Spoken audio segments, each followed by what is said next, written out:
welcome to another episode of the Computer Game Show. My name is Matt Murray. I'm here with James Farley. James, how's it going? I'm pretty good. Hang on, wait a minute. Is this Interface or Computer Game Show we're doing? This is Interface. Oh no, this is a Computer Game Show. This is my bad. It better not be Interface. This is Interface, John. We got our first guest on Interface, everyone. Welcome, John. John's here and Dave's off. John, how's it going? I'm very good, and to be fair, Interface is actually pretty good. Thank you. I mean, we haven't recorded in a long time. Dave isn't here this week. Dave is, well, his words were busy. I think that's code for he saw my Dark Souls stream and he realises that I'm the real main one. Huge coincidence. Matt, I've got some questions about that Dark Souls stream. Can I ask you now about them? Yeah, why not? You see, one of the things that surprised me the most about that stream was how well you did. Because genuinely, you did. No. I think I know where you're going with this. Genuinely, okay. You did really well. You did the Asylum Demon really quickly. You only took I think was it your second or third attempt? Yeah, it was. I think so. It was pretty quick. Now I know that you like to prepare stuff. I know, you were definitely preparing for your stream, probably hours in advance of when it went out. You did lots and lots of preparation. What I want to know, Matt, is did you prepare for the start of Dark Souls as well, so that you would look stupid? No, you mean I have played that bit before, so I knew what I was doing. Did you play that bit over the last couple of days, or perhaps on the Sunday? No, God no. And then delete the save game so it'd look all legit, and then go back into it. No, but that's a great idea for next time. No, I did. I failed to do it. In fact, the only thing I did was just get the old streaming stuff back out of the loft because I haven't streamed for so long. So that's the only thing I did. No other prep. I'm just probably quite a good Dark Souls player, it would seem. Yeah. Famous last words. In all seriousness, you did really well, Matt. I was really surprised. This bit that I streamed, I did that for many hours, when I played it the first time. But it's when I get past the Taurus Demon then I'm going to be in big trouble. But we'll probably come to Dark Souls a little bit later, no doubt. Should we go on to follow up? Yep, go ahead. Not much this week, but obviously Tamor's on last week. And one of the questions we got given was from a guy called The Shend. When that question was read out, Tamor basically fangirled all over it. And luckily the two have met now online. The Shend tweeted, "This Tamor guy's real taste, computer game pod. I can easily see him being the main one." To which Tamor responded, "I'm honoured to receive this praise from you." And it's basically noticed me senpai. Them two are now very close, I think. So Married, yeah, at the very least. I'm going to have to buy a new hat. Thomas emails in, "Hi guys, you've taken a little bit of stick in recent weeks as things settle down after the departure of Captain Toss, but please don't change. Occasionally you can all be accused of intelligent reasoned debate." I don't think we've ever been accused of that, have we? No, I really don't. But please don't make a habit out of it. Most of us here come for the arguments, and we know most of it is tongue-in-cheek and with a glint in the eye. Well, it's funny you should say that, because there's an email later that maybe doesn't quite understand that. A fourth host helps our dynamics, and maybe keep Denton to join. Well, it's funny you should say that. I'm here now. Because he's here. Right? What does he want? He wants you to join. He wants you to be a fourth member. Right, well, I'm here now. It's awkward. Okay, move on. On another note, I regularly find myself turning into old man Murray, standing at the game section in supermarkets and tutting and muttering under my breath at the random pieces and random prices and haphazard collection of games. I was so outraged I wanted to do something mad, like compose a strongly worded email to Tesco's Game Buy if they have one. I've taken now with the idea of rearranging the shelves myself before I leave the store. It's like a public service for gamers. The issue keeps niggling me. It's now a feature of my main weekly shop, and it's all your fault. I mean, I have also done that. Are you joking? Just because. Seriously? Well, no, I haven't rearranged things, but I definitely go there. I mean, every time I go to Tesco, I think this is an absolute joke. See, I don't even bother going down the games aisle anymore, because it's just going to be kind of depressing. Everything's really expensive, and just, I don't know, I'm just not bothered. I don't think I'm capable of going to a shop and not going down the games aisle. I don't think it is expensive in the supermarkets. It's the same price as online most of the time. Yeah, but then also... I don't know. No, not Tesco near me. They still have I've just got legit Tesco's near me. They still have last year's Modern Warfare for £45. Yeah, that's what you just often price get. For idiots, right? You often get the good stuff, which is like a kind of a bit of a shock, and then you get the stuff that's like last year's games at £50 or whatever. But, yeah, it's absolute madness. I think, like I said on the previous show, I just want someone to go in there and make it amazing, but it's not going to happen. It's also made. Do you remember like back in the day when we definitely mentioned this on the pod before, but when we had like Modern Warfare 2 or whatever, it was like 21 quid in Sainsbury's. They don't really do it anymore, do they? It feels like Sainsbury's supermarkets have stopped their crazy offers. Yeah, when they were trying to undercut everybody to get you in the store. Yeah, maybe it didn't work. I can't remember last time I've seen like an offer where it says where everyone's going to Tesco to get a certain game. It feels like that doesn't seem to happen much these days. Yeah, it's all about online, isn't it? It's just the way.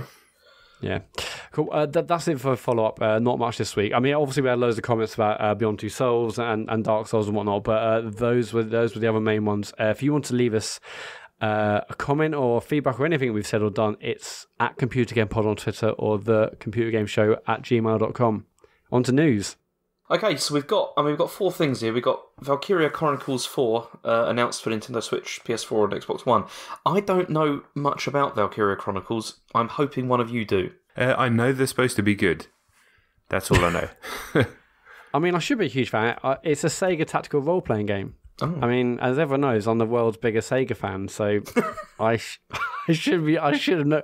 I've heard obviously of it, but and I saw loads of people on Twitter going fairly, well, I wouldn't say crazy, but they're fairly happy about seeing this announcement. Yeah, people on Twitter go mad about everything though, don't they? Doesn't matter what it is. That's a very good point. Yeah. So neither of you are jazzed about this? I'm not. It's not that I'm not jazzed. I know that, I don't know if it was the very first Valkyria Chronicles, there's certainly one that was on the PS3, people speak very, very highly of, and I've had a lot of people recommend it to me. Now, typically I'm put off by that kind of anime style of the artwork. Like, there's a lot of suspiciously aged girls in very short skirts in those games, and I find that stuff it makes me quite nauseous.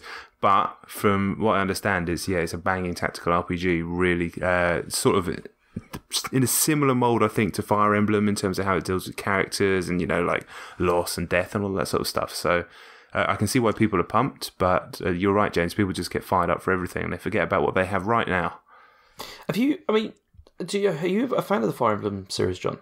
I played the one on the 3DS, the first one that came out on the 3DS. They've got all. Awakening, there's been so many. Yeah, Awakening. Yeah, I played that for review for Games TM whenever that came out, and I loved it. Absolutely loved it. So I'm pumped for. That's the only one I've played, apart from the phone one. But I'm definitely pumped for the proper one to come out on Switch. See, I'm. That's the thing. You see, I would say that I'm a Fire Emblem fan, but only because I played Awakening and it was brilliant. But I don't really know if any of the others are as good. Well, I hear that other one's supposed to be brilliant. The other 3DS one. Forgive me for forgetting all the names. Yeah, because they did that whole weird thing, didn't they, where they released it sort of not in pieces, but there was like 2 versions. And they folded into each other or something, and different campaign. It was all very, very confusing. It got a bit complicated, and it was towards the end of, well, I wouldn't say the end of the 3DS life because it's still going, but it's wasn't so bothered. Yeah, I'm definitely interested to play my first proper Fire Emblem game if and when that happens. I'm fully back involved in the mobile game. Really? Yeah, because I stopped playing that when I was in between phones and I had some shitty old iPhone. It couldn't fit that game on the actual device. But that was one of the first few apps I downloaded for my new one, and it's good to be back. Did you restore all your purchases? That you've made. Yes, you can. No, because I would have done had I not used them all. But I wish that game and I wish games like that had like a counter, like a timer on it, just so I can know how many hours I've actually put in. Because I might have opened it every single day and sometimes played for hours and hours, other times played for like 5 minutes. But it's really hard to gauge how long I've actually been playing Fire Emblem Heroes for. Too long. See, the thing I don't understand about this, Matt, and I still don't understand this, is what kind of level of enjoyment you're getting out of it for that amount of time, because it's not like very deep at all. Like it's well, I obviously log in, I get my daily, orbs and this, that, and the other, and then I just play a few rounds to complete some daily quests, and then I wait for the next day and the next quest, or if there's like special banners, special events, I go in there as well. Like they just announced this huge patch that's come. I think it's dropping towards the end of November actually. So next week or so, they also announced Book 2, which is basically Year 2 or second series, loads of campaign stuff, which is coming soon. They're announcing new banner where there's an 8% chance to get a 5-star instead of just what are you 3%. Talking about? I'm very excited. Me and all the rest of the nerds on the Fire Emblem Heroes subreddit are saving their orbs like crazy. I can't believe I'm still playing it, but I am. Were you not a fan, John, of the mobile game? To be fair, I actually quite enjoyed the sort of day or two I played it for, and then that was enough. I've got nothing against the game necessarily, but I just Matt lost me there completely. I felt like I was going into some sort of weird abyss. 8% chance of getting a 5-star character, John. Come on. Okay, mate. Well, I'm happy for you. That's what counts, right? It's gonna be huge. Someone take my credit card away from me in that week. Next bit of news, James. Well, speaking of more mobile games, Animal Crossing Pocket Camp is out on Wednesday. You must be just about this. I am and I'm not. It's See, again, I don't want to play the whole I'm negative about everything thing, but I did play a little bit of this, and it's brought into the main thing with it that has concerned me is the microtransaction aspect, and it does seem to be a major part of the game. But I don't want to judge it until I've played a bit more of it. It's have you read any reviews or previews or stuff that Pura played in from the Australian version? Yeah, you see, the initial previews were good. Like, a lot of people were saying that it was very good, but then there was a bit of a backlash. It seemed about a week later of people saying, "Oh, it's just microtransactions." And there was even that picture that was going around of Tom Nook in a bath full of money. Was the thing. Which, so what exactly do you? I mean, I know the game's not properly out yet, but I'm sure you've read about it. But what can you buy with real money in the game? Well, you buy. Actually, I don't know. Oh god, I've just read this piece. Actually, basically says it's free to play. And microtransactions are that you buy leaf tickets, which you buy from Tom Nook to speed up crafting or building projects. Oh god! It's basically. I mean, it's adding all of those sort of mechanics of like the time. It's time management stuff they've added to it all, which is kind of annoying. It's it's absolutely not like an Animal Crossing game from what I played from it in terms of like a 3DS game or like one of the Wii games. It's it really feels like an advert really for those, which I guess is kind of what it's supposed to be. But if this does blow up, then sure that's everything Nintendo need to say, look, people want a proper Animal Crossing game. Well, you'd hope so, but then do you not think all these mobile versions of the games are just to get people ingratiated and put in these various game series, and then to get enough buzz to push for a full console release? I think that was initially the plan, but it depends on if the microtransaction stuff, unless there's like a backlash like there has been with other games. Because if you ask me, I don't think Mario Odyssey would have done anything if it wasn't for Super Mario Run. I think that mobile game pushed it. I mean, people wouldn't even be bothered, would they? I don't know. It all helps build a bit of hype, doesn't it? For Mario's back and everything. Nah, I was joking, but yeah, definitely. It's a shame that I think Nintendo announced the other week about the fact that Mario Run just didn't do what it needed to do in terms of sales figures. Mm-hmm. So I think they've learned not to charge £8 for a game, but now they're just going to get it all through microtransactions. I know Fire Emblem's still going crazy in terms of revenue because people are desperate for those characters. Mm-hmm. Right, next bit of news. And then also Nintendo and Universal are in talks for an animated Mario Brothers film. Yeah. Sadly, this is from the same studio who did Minions and Sing and some other kids' films. See, what I was hoping with this is that we get Bob Hoskins to do the voice, but obviously he's no longer with us, which is kind of a shame. Because there could have been a nice sort of callback. Surely it's animated, so it's Charles Martinet, surely. Yeah, but can you imagine that voice for the entire film? But what other voice do you want Mario to have? I don't know. No voice, ideally. It's all... couldn't do that for 90 minutes. Exactly. Can you imagine the woohoo and all that sort of thing for 90 minutes or an hour? It'd be interminable. It'd be terrible. Has there been a Mario game where Mario's actually talked? Not really. They usually... in the Mario RPG games, they always have how do you put it? Like in Mario Odyssey, it's similar. They use that sort of fake language, and they do that in those games. But apart from the odd "Mamma Mia" and things like that, and it's awful. Yeah, there's a couple of good impressions there, James. Maybe you should you should be up for the role. Definitely audition. I could definitely do. Understudy would be fine. I can only do Mario. I can't do any of the other characters. Yeah. You don't have to do them all. Go along for it. They got budget. Yeah. But yeah, I mean, is this something you're psyched for, John? Yeah, why not? I mean, that studio produces decent kids' movies. As parents, we have to watch these things 30, 40 times. I don't mind Sing. Sing was all right. Sing I saw in the cinema, and again another approximately 200 times at home. Now it's on Sky. It was fine, and like Minions, I can deal with. It was all right. So fine. Why not? I'm not going to like lose myself in excitement, but the kids will love it, and I'm more than happy to watch it. If they can capture the like true essence of Nintendo and the humor and everything, then it could be really good. And if not, still, I mean, do you reckon it's the sort of thing? Do you reckon this film will be one of the ones, a bit like say the Toy Story series, where kids love it, but there's also some nods to adult humor? Or do you reckon it'll be totally straight down the line and make it pure kids? I hope not. I hope that it doesn't do the adult humor, because Toy Story didn't do like that. But it's not adult humor, but there's definitely nods. I know what you mean. I know. You know that type of thing that's like, it's for kids, but there's just like a pantomime, but there's like horrible like innuendo jokes for the parents, and it's just like, oh mate, please, killing me. So I can't hack stuff like that. It doesn't offend me. It only offends my like comedic sensibility.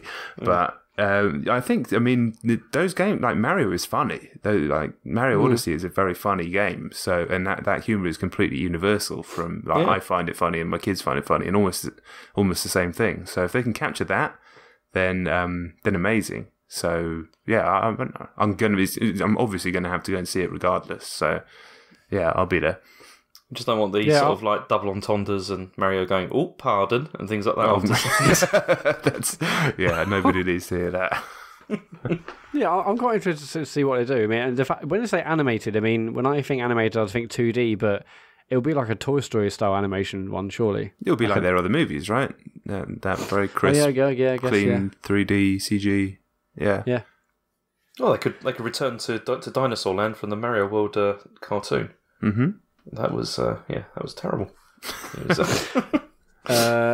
So that's. I mean, they obviously don't see when. They don't actually say when. In fact, is this story even confirmed? This is actually a report from the Wall Street Journal that said they claim Nintendo of Universal are close to signing for a deal for this film. So obviously nothing's confirmed, but I'd imagine though they're going to be. I bet Nintendo this time will be a bit more hands-on than they were with the last Mario Brothers film. So what's the history with that one with Bob Hoskins? What, they just gave him the license and that was it? Yeah, and then they just made the film, and it was I mean, I went back and saw that film about a year ago, and I watched it with my wife, because I was like, it's a Mario Brothers film. I remember this. Do you want to have a look? She's like, James, I want to watch a Notebook. No, we're watching Super Mario Brothers. Yeah, watching Super Mario Brothers, and we watched about half of it, and then we switched it off because she was just like, "What? This is complete. It makes no sense at all. It's completely nonsensical." It was. I don't think I've actually seen it. Have you not? No.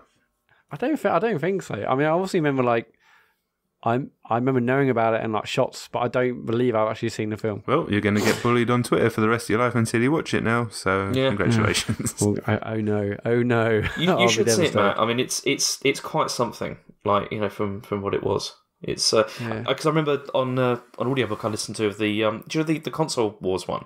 Did you listen to that? Yeah, I listened to a bit of that. Yeah, they were talking about how like Nintendo seems to be making this decision of like, you know, it's too late, we can't just bury it, we'll just sort of release it, like sort of minimal release and just try and forget about it, and just, you know, it didn't happen. And it was pretty terrible. Really? But that was one of the sources from that audiobook. That's what they said. Like, Nintendo was trying to get rid of it. About like how they could get over it, and I mean, they said one of the funniest bits in the book was when they talked about how, you know, they had to go to see the film with Miyamoto, like in New York, and they went to like watch it, and you're sitting there and just thinking, what on earth does he think of this? Like his creations and what they've done to it. It's it's quite interesting. And he just came out and was very polite and was just like, oh, it's interesting take. Yeah, I bet it's absolutely devastating. Livid. Speaking of absolute devastation, EA. Microtransactions, let's do it, James. Yeah, so they've switched off Battlefront 2's Michaeltransactions. There's a character in that, James. I'd be happy to pay money for microtransactions. It's actually got microtransactions. Yeah, so they've switched off the microtransactions for now. So this is not like a permanent thing. They basically said they're going to try and sort of rebalance the whole thing and try and figure out how to reintegrate them. I'm not sure how that's going to work because it seems that the whole game was built on these from the beginning, so I don't know what this has done to the economy of the game. I've no idea. But yeah, they're gone for the moment because of the negative it seems backlash. like this game is just fucked, isn't it? Like, maybe it's just a vocal minority on. But even on Reddit, after like the initial thing we talked about last week, where the developer had a comment and it was like the most downvoted comment in history. Even now, I haven't checked today, but over last week, if I was scrolling in my Reddit app, like the top posts around all of Reddit, most of them were like EA related. It doesn't matter if they were like reaction GIFs or gaming or what. They were all like all these like GIFs which had like tens of thousands of upvotes were all EA related. Like it feels like Reddit is just so anti EA, and so much of EA and this game particularly seems like an absolute joke. It'd be fascinating to see what sales figures are like, because I'm sure it's still be bananas. I'm sure it'll sell really well. I mean, I was watching, like, Jim Sterling did like a sort of small, not review, but he doesn't do those, but he showed like the problems that the game has aside from the microtransactions, the sort of the bugginess of it. And he showed this whole sequence where he was in a TIE fighter, which he called the Tibrator after a while, because it just kept on like vibrating and shaking, and like it was impossible to shoot anything or anything because of the problems with glitches. It's yeah. I mean, I played a couple of. I guess we'll talk about in what you're playing, but I played a bit of it and it was fine. But the fact that they can just turn, also they said just turn the transactions off, which is fine, but that still isn't changing the actual progress of the game. So it just means you can't buy your way through it, but you still have to like grind multiple hours to get characters and whatnot. And then there was that whole thing about how they said that Disney was not happy about it and how it was sort of tarnishing the brand, but then somebody else came out and said, oh, actually it was Disney's idea, and it's all very sort of like confusing as to what's going on. But yeah, have you got any thoughts on this, John?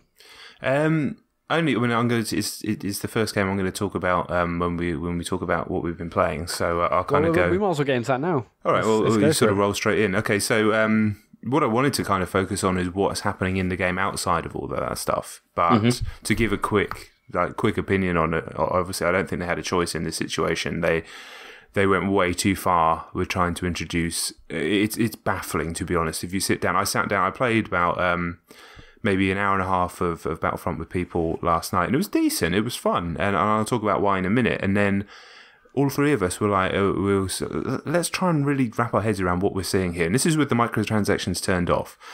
And the progression system is just utterly baffling. It reminds me of Destiny 1, when we used to sit there, Matt, and talk and try and figure all of those currencies and all the different things all the systems. And we'd have to consult you on what everything meant and what to do. It's almost to that level of confusion. And that sounds quite good, actually. Yeah, to be honest, after 30 minutes of studying, I was like, well, I don't mind this now. But until I got to that point, it was utterly baffling. So if people want to know what it actually is, because there's obviously been loads of talk about buy to win, all this sort of stuff, and that's fair. And I don't understand why they did it like this. Basically, everything is tied into the loot boxes. Every single bit of progression is tied into the loot boxes. Now, what I think a lot of people don't know is that typically after maybe 1, 2 at most games on Galactic Assault or the different modes in the game, you earn enough in-game currency to buy a loot box, get some stuff. Some of that will be a different currency which you can use to craft cards, which are basically like perks for your different classes. I'm confusing myself already here. And some cosmetics, different emotes, different poses, winning poses, all that sort of crap. And then some actual like hero cards where basically in the game you can, once you get a certain amount of when you're playing a match on Battlefront, you earn battle points for doing stuff in game, playing well, whatever. That's something that we see in other games. Get a certain amount, and then you can spawn in like a hero, or you can spawn in like a TIE fighter, stuff like that. So that's how that works. But you can only unlock certain ones of the heroes once you get them out of these loot boxes. Fucking hell, it's absolute madness. I mean, it really is absolute madness. Once I got my head around it, I was like, okay, I can start to build my characters how I want, and whether the microtransactions were on or not wasn't ever really going to bother me at that point, I don't think, because it felt like even though there's people in game with like really strong cards on their characters, but it just feel like they've played it for ages, and maybe they did buy their way to win, but I don't know. I don't think it would actually massively disrupt the balance of the game that much, but it's going to take a while of people playing and the microtransactions to be on to see how disruptive it actually is. But the problem is it's so fucking baffling and confusing that they just set themselves up to fail straight away, because you just look at it and go, this makes no sense. It's so confusing that I don't see how it even makes someone a gambling addict, because I don't know what I'm getting. I'm opening loot crates and I don't even understand what I'm getting. But I do now. Like I said, I'd spent all this time studying it. But so they really, really set themselves up to fail. Loads of missteps. Then that terrible Reddit comment. Then there was the stuff about the death threats, but it turns out that guy didn't even maybe work for EA. Did you see all that story? We didn't cover that in the news. Yeah. That was absolutely fascinating. Was it Jason from? Was it Kotaku? Yeah, Jason Schreier. He did some research. He did a fascinating story where he basically tried to get in contact with that guy, and then looked at that guy's previous tweets and trying to find him on LinkedIn, and it turns out that guy didn't even work for EA. Yeah. Or he just said he did. So it's just some weird EA catfish. But bottom line, the actual developers have received death threats, and death threats is always in inverted commas, because like, I want you to die of cancer or something. Someone said on Twitter, classes as a death threat, but it's actually just some loud person being awful. But at the same time, it can escalate up to awful stuff, and nobody's condoning that. But bottom line is they fucking stoke the fire of the idiots out there, and unfortunately that obscures everything else, because rightly or wrongly, and in a lot of cases with this game, probably rightly in terms of the stuff that's in there, the insidious stuff with the money and just the baffling progression system, it does raise that ire. And then once you kick that hornet's nest, there's no real way of shutting it off, which is a shame, because what I've played of the actual multiplayer of this game, I haven't really seen that much glitchiness. It's an incredibly good looking, running on Xbox One X in 4K HDR, sort of semi-Battlefield, more so than the first Battlefront shooter that is maybe not the most compelling shooter of all time in terms of online multiplayer, but really, really enjoyable when it's working well. Now, it's going to take me more time to work out if the map design's brilliant. Some of it seems a bit choke pointy, and some of them, whether the big galactic... what's it called? Galactic? I've already said it on this podcast. Galactic Assault? Yeah, the main basically is like Rush, basically from Battlefield, where how balanced that mode is between the two teams. That's going to take time, but that to me is the interesting stuff to discuss in a game, not boxes and all that bollocks. But they put themselves in a position that it's so integral to how the game works. They basically they put themselves in that position that becomes all anyone's ever going to talk about, because you need to spend 30-40 minutes of understanding stuff even just to play it. Anyway. I mean, the comparison with Destiny sounds really interesting, because that was one of the problems I had with Destiny when I came to it, because I came to it a bit later because I've been living abroad, and then I got it, and I found it really baffling to begin with. Like when I first started playing that game, the amount of things that there are to sort of collect. There was all like the Grimoire cards and all that kind of thing. I just didn't feel like I wanted to sit down and try and understand how the whole system worked, and it kind of passed me by because of that. Which is Destiny's more confusing, the first Destiny, and also seemingly, from my perception, this is purely from my perception of both games, does a better job. This is a nasty thing to say, a better job of kind of tickling those nerves that people who have like addictive and sort of gambling centric personalities are attracted to. I think Destiny does a better job of that. Better is not the right word, or worse. Do you know what I mean? Like a more effective job than Battlefront, because Battlefront 2 wants to do that, but it's fucked it up because it's done it so badly, in my opinion. It'll be really interesting to see what happens like going forward with other EA games, because presumably they must have shifted to this, I presume, for most of their games towards this sort of like loot crate progression. What's going to happen now, like after this backlash? I mean, are they already going to start stripping this out, or they're going to have a serious rethink? I think, because this is massively hurting their brand. And I've heard on other podcasts people going, "Oh, they don't care about all this stuff. They don't care about the negativity. All they care about is the bottom line." And it's like, fine, but your bottom line's fucked if your brand's destroyed. I mean, that's just basic. I mean, it's already happened, actually. There's a news story today on Eurogamer saying that EA have actually changed the Need for Speed Payback loot crates and progression to make them more generous. Yeah, so they're already maybe trying to get... I mean, Need for Speed Payback has been out for like a week longer, but clearly hasn't reset the world light. So maybe this loot box stuff has sort of fallen by the wayside while everyone people caught wind of it beforehand as well, and okay. So unfortunately they put themselves in this position where you put a game out with that in, and the public catches wind of it. I mean, it's in Assassin's Creed Origins, but nobody's really bothered by that because it's not. It's kind of in the background and it's there for people like it used to be. Do you know what I mean? Because this stuff's been around for a long time. And similar sort of iterations of it. And I promised myself I would talk about the actual game and not the loot boxes. So this is the last thing I'll say on this before I actually talk about Star Wars Battlefront 2. But in a game like Assassin's Creed's got away with it. And, you know, whereas a game like Shadow of War, where it's not that dissimilar, but is far more in your face, that got killed online by, you know, the fire, you know, the Hornets that we just talked about. So it's so much a matter of perception as well as integration, and I think we're just going to have to look at it case by case and how. But the annoying thing is, the most fucking frustrating thing is, as someone who's been talking and trying to be passionate about this subject for so many years, this is obscuring the interesting stuff, which is the games and the mechanics and all that sort of stuff. And, you know, like I've had games on Battlefront 2, whether it's in the deathmatch or that Galactic Assault or even the just the heroes mode where it's 4v4 heroes, and it's almost touches on being something like For Honor because you're like very aware of the different like type of hero that you're playing against. Like, oh shit, here comes Kylo Ren and he's got these abilities, blah blah blah blah.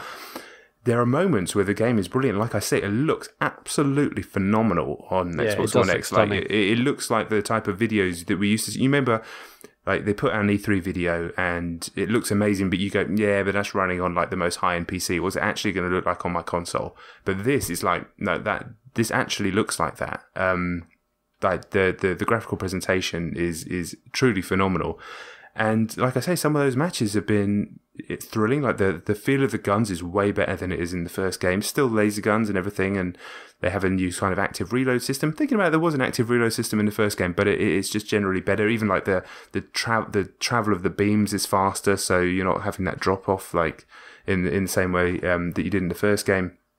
And we've had these great matches on the Galactic Assault where you're getting that back and forth at the same way that you do in a great rush match on Battlefield. You're having those bits where you're fighting for the point, and then we were playing on a team on voice comms, and it's like, right, I've got enough points to bring in, because you can bring in, like, say you're on the Rebel side, you've got the main heroes, the Luke Skywalkers, the Yodas and stuff like that, and then there's a slightly level below that, and so you can bring in a Wookiee. And it was like, we're going to bring in a Wookiee, and like, and obviously, like, and then the other team's like, fuck, they got a Wookiee.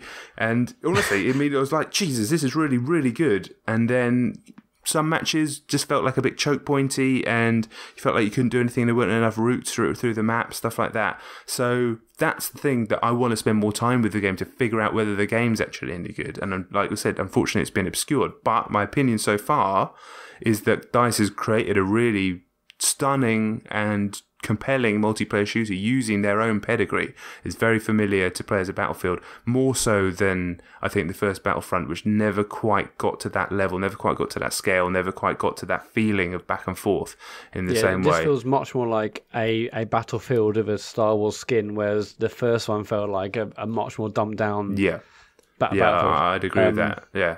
You couldn't accuse this game of being dumbed down. You need a fucking degree to understand any of it. I've played... I did actually have one more question about the microtransactions, but it's not really... okay, just one... Like, okay, I'll talk about the game in a minute, because I played the single-player campaign, or at least a bit of it. Like, do you think... And not CA, but do you think generally this is like a bit of a moment in the industry where people think, okay, clearly this is as far as we can go with this sort of stuff, because there's been, you know... Absolutely not. Everyone's this is definitely the turning point. Do you reckon this is? Do you reckon it's happened quickly? And I think it's because it's been so maddeningly implemented. They absolutely screwed the pooch, to use that weird phrase, with that Reddit post, the most downvoted one ever. Whoever approved that, I guess it wasn't approved. Fucking madness from like a PR corporate point of view. And it's the biggest property, right? It's Star Wars. So you're bringing in all of that noise, all of that bluster, all of that fan base. So yeah, I think this is a turning point. They're not going anywhere. These things, these boxes, they're going to be around. But this is definitely a turning point. They're going to spend a lot more time trying to figure out how to do this a bit more, you know, like less sort of egregiously than it was. I just think of like games now in development, like maybe very early on development. Like, okay, well, this game will definitely be, you know, driven and punctuated by transactions like this. And I wonder if they're thinking, okay, we need to scrap them and we need to totally change them, because this just feels like it's a cloud over the industry. Like everyone's like, I'm sick of hearing about podcasts like ours, but also like, you know, people can't take the piss out of this again. Although I haven't said that, Star Wars is going to sell, Battlefront 2 is going to sell a shitload. So I'm not even sure people were like, well, it's affected game sales. It might have affected sentiment, but maybe it's just a vocal minority. Yeah, I mean, I think if you've say. got a new game coming out, like you said, it's in development, and you were thinking, well, yeah, well, let's get these loot boxes in there, and then, you know, that can sustain us. I think maybe at like a high, like executive level, you're like, I think we should pull them. I don't think we should have them in the game right now. But then you got the other side of it. I put out that, fuck it, I'm talking about this stuff again, fuck it. I put out that poll on Twitter. I don't know, I'm sure people who are listening to this saw it because it ended up with 3,000 votes. Basically, like, do you want games to be more expensive? It was a slightly leading poll, I have to say, but it did it for a reason. Do you want games to be more expensive? Do you want to pay for loot boxes or have other people pay for loot boxes? And originally, when I wrote the poll, it just said, do you want other people to pay for loot boxes?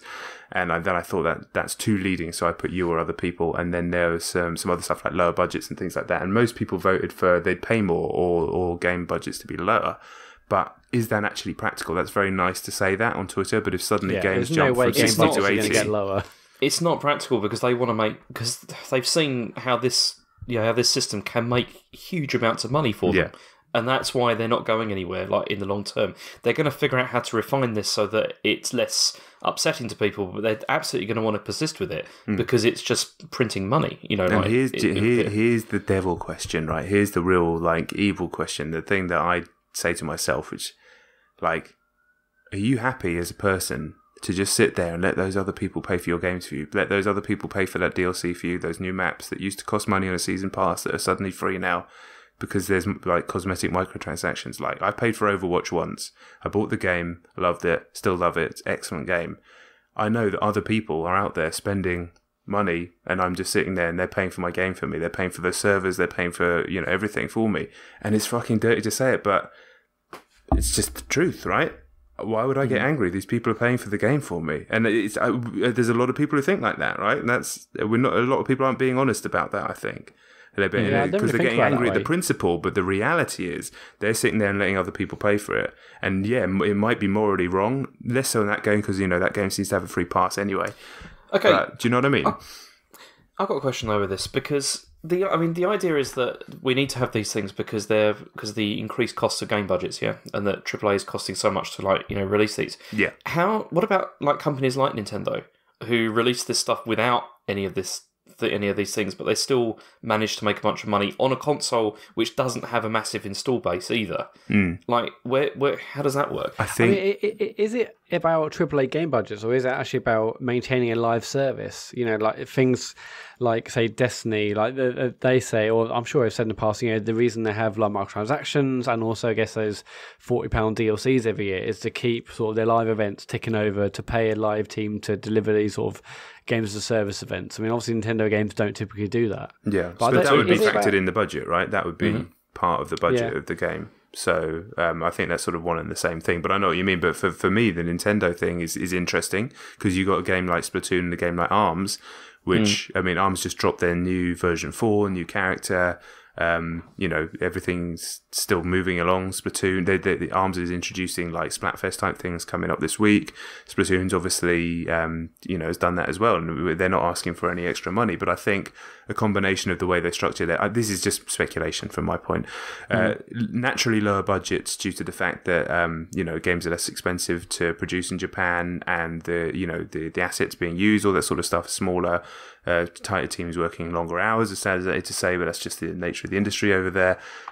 Plus the fact that, you know, the way their business is structured, plus the fact that, you know, they've probably got such highly skilled craftspeople in Nintendo working on those games that they are capable of producing games at, you know, less cost. They need less people because those people are so good. I think they're basically in a unique position, and who knows, that may change. They may introduce it soon, but they don't seem to be interested in that, but their business is structured. And also they've got hardware and the to sell Amiibos as well, and of course the mobile games are that. That's where they can be dirty away from the precious, you know, pristine Switch, which it suits me again. If Matt Murray wants to pay for my Mario Odyssey, then I ain't got a problem with that. Yeah, I've paid for your Mario Odyssey over and over again with my Fire Emblem Heroes money. But back to actually Star Wars Battlefront Yes. 2. Yeah, I've played a bit of the trial on Xbox One. I played on the trial. You can play the first 3 campaign missions, and I played them and I enjoyed them. I mean, I've heard not so great things about the story from the reviews and whatnot. The story was fairly simplistic, at least in the first 3 missions I played, and I could see where it's going instantly. But and the gameplay itself was also super simplistic. But also, as a Star Wars fan, I mean, I'm not mad, but I'm not mad on Star Wars. But I would class myself as a Star Wars fan. I look forward to the films. It was just fun being in that universe, and although it does seem quite basic as a single player game, I quite enjoyed what I played. I mean, I have no intention now of buying. Of buying the game at all. I'll maybe wait till it goes cheap or whatever. But and especially after hearing the rather poor reviews, especially focusing on the story. But from what I played, I enjoyed it. I wish the whole game was on the Access, of course, and I could just quickly whiz through it. But have you played the? Have you two played the campaign missions? I've not touched any more of it it than that very, very, very early bit of the first level, and then it was like another stealth bit, and I was like, I'm good.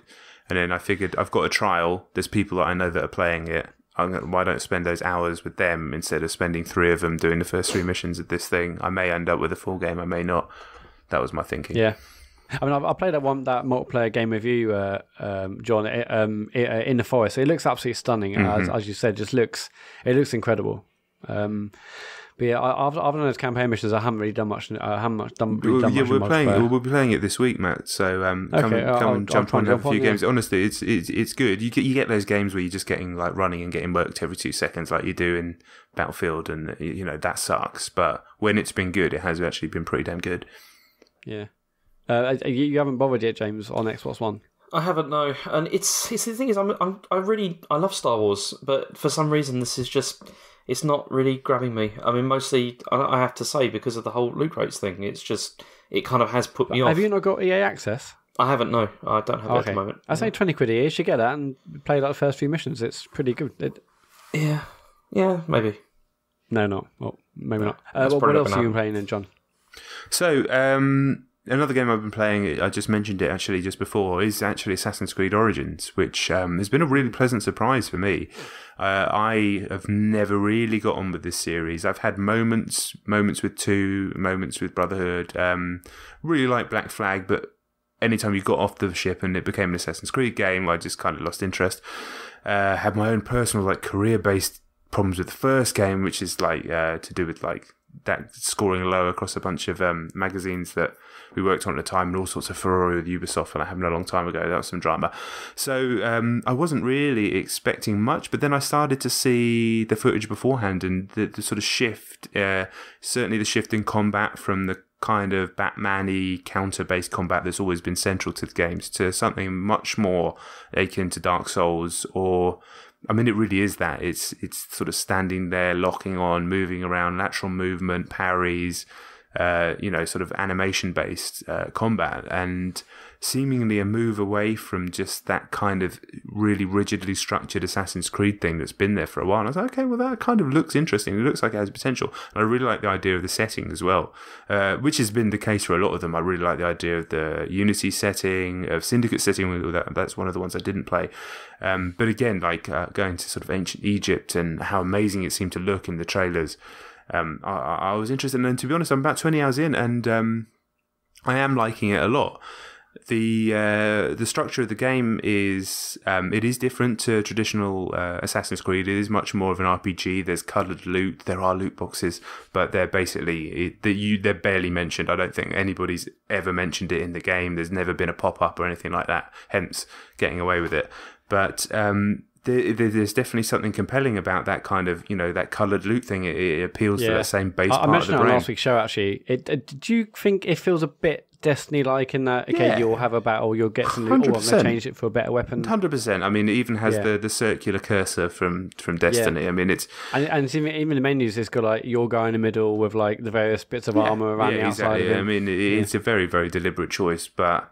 I like that. You are finding different weapons and trying them out, and they do have genuine, consequences on the battlefield. And the combat isn't quite as slick as I'd like, but it's good, and it's certainly a lot better than it used to be. I thought that the old Assassin's Creed combat was sort of some way behind, the Batman style counter combat, which is amazing, and also the sort of Mordor Shadow of War, which is basically the same combat, but sword based, which is very, very good. I always thought Assassins was quite a long way behind that. Nothing ever really felt that good. And it's much more of a far cry than an Assassin's Creed. There's encampments to take on with like animals in cages. I mean, it's fucking the same thing that we played a million times. But definitely. And I was like, I'm enjoying this. Like the story is quite compelling. The sort of main arc of the story about this character Bayek and these people who are responsible for the death of his son, and you're going to get revenge on them. I just met Cleopatra and all this sort of stuff.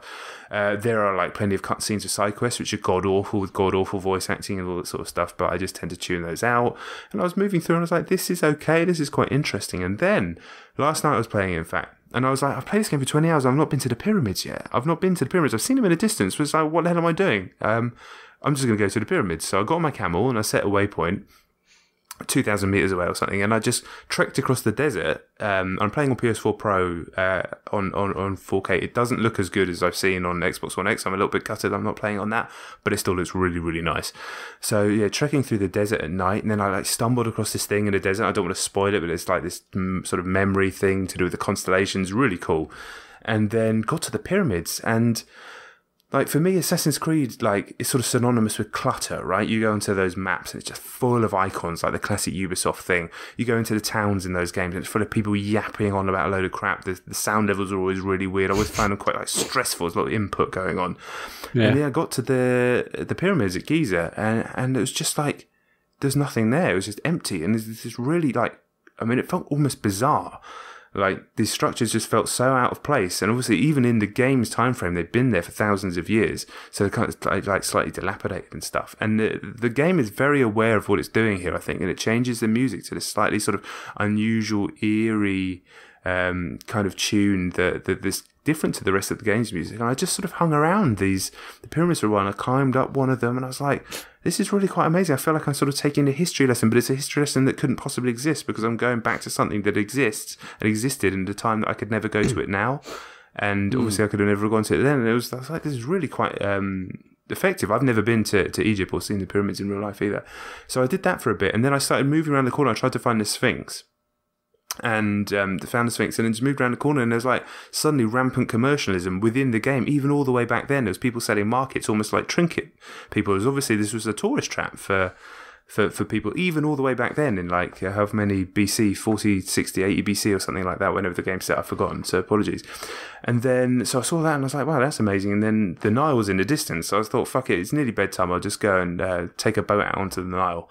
And I've always heard, like, never take like a boat out onto the Nile because you'll get murked by hippos. Immediately I get into this. So people are constantly telling you that, are they? I mean, it's every day. It's every day, so man. John, I know, just stop right now with you. Do not promise me you'll never go out on the Nile. Well, so you can see where this story is going to end, right? I get on this little barge and I start punting out into the Nile, and it looks amazing. It's like this sort of green water. The sun is setting in the distance. It just looks incredible. And then suddenly I get the flash of being spotted. Turn around, then there's a fucking hippo coming after me, and its jaw is like wide open coming out of the sea, and I was like, oh fuck. So I start punting the boat, well, genuinely getting a little bit scared, and it just runs, like, bites the boat. I sink, and I'm swimming away from this hippo, and I manage to just swim away, get to shore, and I think, can they get on the shore? And I was like, of course I can get on shore. There's a hippo. Turn around, and it's charging me. It's way faster than me. Its jaws are open, desynchronized, dead. That was it. That was, like, as far as I'm concerned, I could actually end the game there. It was that good. That was one of the most amazing 45 minutes I've had in the game all year, and it was nothing to do with the story. It was nothing to do with even the structure of the game. I kind of freed myself up from the shackles of what the game had been restricting me into. And the game hadn't been doing it. It was just like that classic gamer thing of like, here, I go here and I do this. And I just suddenly remember this is an open world game and I should explore it. And it's much more of an open world game than the other Assassin's Creed because it has all this space. And that kind of blew me away. So I'm like, after this podcast, I'm going to go back in and just enjoy that world a little bit more and take my time with it, because I really think it has its problems, no doubt. And there's that classic kind of Ubisoft open world jank, obviously bugs, people flying up in the air, all that sort of stuff. Not too much, but there's definitely something kind of special there, and it seems that other people have really taken to it as well. Yeah, I mean, it's my first Assassin's Creed game, and I think it's been really, really good fun. I barely played as much. I haven't played as much as I'd like to play, but yeah, it seems compelling in a way that I never really thought. I had Black Flag, but I put about 50 minutes into it and I couldn't be bothered after that. But, good effort. Yeah. Good effort. 15 minutes. Yeah. Probably 15. I probably got past the first cutscene and I was like, nah. No, I think I might have got on I think I might have got to I think I saw a boat and I thought, I'm done here. But yeah, this is really fun. Game. So yeah, that was a solid 10 out of 10 that year, actually. Have the previous games had this sort of emergent gameplay that this one seems to support? No, I mean, there's touches of it in the other ones, and obviously there's the stuff that happens in the cities and guards pooling about and all that sort of stuff, but not really in terms of the wildlife as far as I can remember. I mean, to be fair, the last two were kind of urban games, like Unity set Paris, Syndicate set London. There's 3 had wildlife, but I can't remember, to be honest, but nothing that's felt like that. But to be honest, it was more just the setting and the way, like, suddenly you spend a lot of time reasonably early on in this city, Alexandria, which is like your classic Assassin's Creed city. It's kind of bustling. There's a lot of stuff going on. There's loads of side quests, merchants, all that sort of stuff. And then there's all this space. And then it almost had a touch of Breath of the Wild about it. And it's purely because I just pointed my cursor somewhere. Something interesting just went there. And the most interesting thing is this is something that's actually real. I'm not saying it's on the level of Breath of the Wild. It's not as magical as that game. And this was only 45 minutes out of the 20 hours, which were much more prescribed and, rote's the wrong word, but much more sort of standard video game. Yeah, formulaic, I guess. Yeah. But those 45 minutes were amazing. So I kind of want to prod at it a bit more and see what else. So maybe that'll be it. Maybe I've seen the most interesting sight in the game. I've had the most interesting animal encounter. Maybe that'll be it. And I'll just go back to playing what was still an enjoyable game. But I definitely want to prod it a bit more. Yeah, it does. It makes me want to play it. So I want to find some time. Maybe over Christmas I'll be able to put a fair bit of time. You're playing on the X, right? Yeah. It looks good, right? It looks amazing. Yeah, it looks absolutely. I mean, it looks good in the Pro, but I've seen those. I've seen the photos and stuff that people are posting for the X version. I'm like, God damn it! I'm so glad that this game has got a photo mode because I think it's just so good to take photos, and you can do so much, but it just looks absolutely incredible. I'm happy to keep playing it. There's no multiplayer in this, is there? No, so they've taken all of that out, and they actually had quite an interesting multiplayer in the past. Yeah, I always heard the previous ones were quite fun because you can online. Some of you can pretend to be assassins. Is that the whole deal? And you got to work out who's real. Yeah, exactly that. And you work out, and then people try and pretend to sort of move like AI and stuff like that. So it was still had the problems of Assassin's Creed, being that the controls were shit and all that sort of stuff. But in terms of ideas, it was great. But that's never been a problem for these games, I don't think. Ideas, it's more been implementation. Yeah. But for me, this is by distance the best one. But I know people love 2, and people have a soft spot for a lot of them. But I'm thoroughly enjoying it so far. And apparently, I don't know what it is, but apparently there's some kind of expansive endgame to this game, and that may be where the loot boxes and all that sort of stuff starts creeping in and becoming more pervasive. And I mean, is that a problem? I don't think in that case, if it's not in your face the whole time, I've got zero issue with that whatsoever. If that's a good way to sustain some money for the company, that people want to involve themselves in that. But I mean, I think it's just case you've got to go case by case. 40 hours out of it as well. Yeah. Then who cares if there's a few at the end? Yeah. I think case by case is the only way to talk about this loot box thing going forward. And I'm the one that keeps bringing it up, and I'm the one that said I didn't want to talk about it. So fuck me, really. Cool. So what else have you got on your list? So a couple of real quick, one really quick game that I came across. If anybody watches any of the videos on my YouTube channel, I kind of stopped doing it for a while, and then I came up with an idea of just finding. I get a lot of weird small indie games appearing in my inbox. And there's just literally no time to review a game like that. Could be 10 hours long, could be longer. But I thought, okay, well, I could literally stick the camera on, and just react to the first hour of it, and then chop it up for the interesting parts. And I've done a bunch of games like that on the channel already, and some have been funny, some have been crap. And then I came across this game, Superflight, which was mentioned by Chris Donlan on a Eurogamer article, just literally in passing. And I saw okay, that sounds interesting. And it was £2 on Steam. I think it was £1.90 on Steam. Nothing, basically. So I bought it and did this video. So you can go and check it out on the channel now if you want.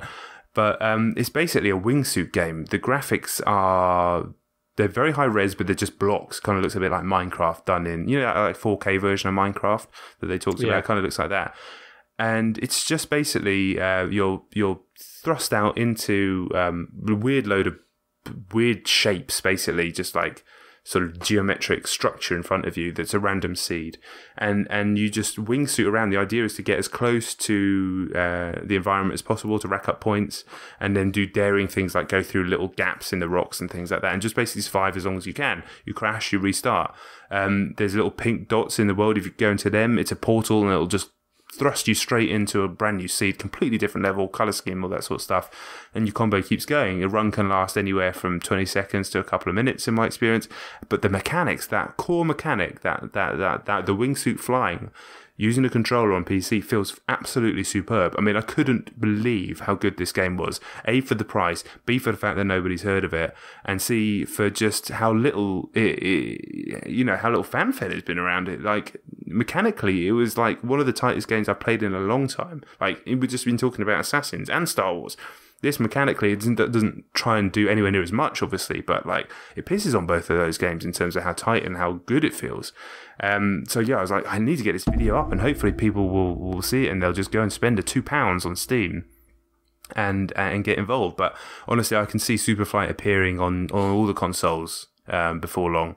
Well, I guess if people buy it and the devs make some money, because it's just it's a small, it's there's not a huge amount of scope to it, but like what it offers one thing, it wants to try to do one thing, and it absolutely knocks it out of the park. I mean, it's so cheap that I'm confident saying everybody, if they have Steam, you don't need a beast PC or anything like that at all. Check out Superflight. Honestly, I'd be amazed if you're disappointed. Amazed. Yeah, I've just had a look at it. It's got like 840 odd reviews on Steam. It's got like 5 stars. Yeah. Basically it's just made by 3 students. Is that right? Yeah. It's by a company called Grizzly Games. It's a very passionate but small team of 3 students, and they've asked, just to keep in mind, bear that in mind when you think about buying Superflight. It's not a huge game of hours and hours of content. What we'd like to offer you is a simple game that gives you a feeling of intense speed, high adrenaline moments, and beautiful vistas to explore at the price of a coffee. That is, it looks great, actually. They reviewed their own game perfectly. Yeah, I couldn't put it any better than that. Yeah, that's exactly right. Yeah, it looks great. So that's just on PC, yeah? Yeah, I would imagine, I wouldn't be surprised if it appeared other places in the future, but yeah, get it. It's fucking brilliant, honestly. It's like when, on the old podcast, when Chet stumbled across Bleed and things like that. Yeah. Just like every now and again, you just stumble across some magic. To be fair, it was Chris Donlan that stumbled across it. It wasn't me. I just read it. But, I'm taking all credit from here on out. Cool. Yeah. That sounds great. If it comes to console, I'll be all over that. It looks great. And especially for the price. Yeah, exactly. Cool. And, what else you got? And then finally, I just wanted to give a quick rundown of the machine, the Xbox One X, and just talk very, very briefly about a few of the games that I've been playing on it, and more just about like what an impressive package this little console is, and how it's almost like it's pulled in like all the different parts of Xbox's history, including the shit part with the Xbox One, and kind of repackaged it, and it's all come together in this really quite amazing and like absurdly powerful box. It feels significantly more powerful than PS4 Pro, a machine that I really do like, but this thing's a little beast. I mean, like, just to talk about some of the games, I mean, doing the classic idiot thing where I'm just like getting games that have got the new 4K treatment and just looking at them for like 20 minutes and go, wow. And then I've done that. I've played all my games, so I basically do one level or like one track on Forza, one level and something else, move on to the next. I mean, I've played all my games for like 10 minutes or like multiples of 10 minutes just to see how good they look. Yeah, exactly that. So like Halo 5 being case in point, you get a Game Pass subscription for a month in the box or 2 months or something, or whatever it is, 2 weeks, I don't know. I better check actually. But anyway, Halo 5 is like the main event of that Game Pass at the moment. So I downloaded that. Now, Halo 5 is like a game I did not enjoy. I thought the campaign was a real letdown. I thought 343 almost misunderstood and misjudged what makes Halo Halo. Stick it in like that pristine, the most pristine 4K I've seen. kind of changed the game a little bit. And I don't know if they patched it since it came out just to make it better in terms of like enemy HP and all that sort of stuff. But I played through the first level of that. It looks unbelievable, absolutely amazing. And I was like, this plays really, really well. And I don't know if it's just like seeing the extreme detail of what's happening, whether it's the way the enemies explode or just being able to see stuff in the distance that you could never see before, or whether it was just like, my brain tricking me because it looks so nice. I don't know. I don't even know if I'm going to continue playing it, but my goodness, that was incredibly impressive. That was the first moment where I was like, I wanted to play it just to see how good it looked, but it's such a crushing disappointment. Yeah. And for all the reasons you just listed, I mean, single player I thought was I played through it, but it wasn't a Halo game. It was just squad based stuff with computer controlled like squad mates who never saved you. And there's problems. It had some good multiplayer stuff, but I wasn't a huge fan of like the huge battles, but I did like those much more smaller, felt quite esports orientated maps where it's like 3-on-3 it's like one life. I thought they were really good fun. We had some good matches on that, but yeah, Halo 5, I was just so gutted about it. But I do have this Game Pass, trial in my box, so I do want to try it just to see how good it looks. Yeah, I think you should, man. All right, moving on. Gears 4, again, 4K HDR. I banged that on for like 10 minutes and go, that looks bloody nice. I don't really want to play Gears 4 again, but cool. Yeah, John, how is Gears 4? Is it worth going to? Cause... Yeah. It's good. It's not as good as Gears 3, but it's better than Halo. In terms of like studios that have taken over properties and are trying to like, capture the essence of what they are, I think Gears 4, for the most part, does a better job than Halo 5. Obviously, different studios here that we're talking about. I think the opening level is like a flashback, but then once you get past that, it's you're fighting new enemies, these robots, and it feels like the sort of opening levels are very cookie cutter in terms of design, low walls, right angles, and you're like, what the fuck is this? These weird like robot enemies. But it picks up pace, and by the time Chapter 2 kicks in, and then you see some more familiar enemies and some familiar faces, it's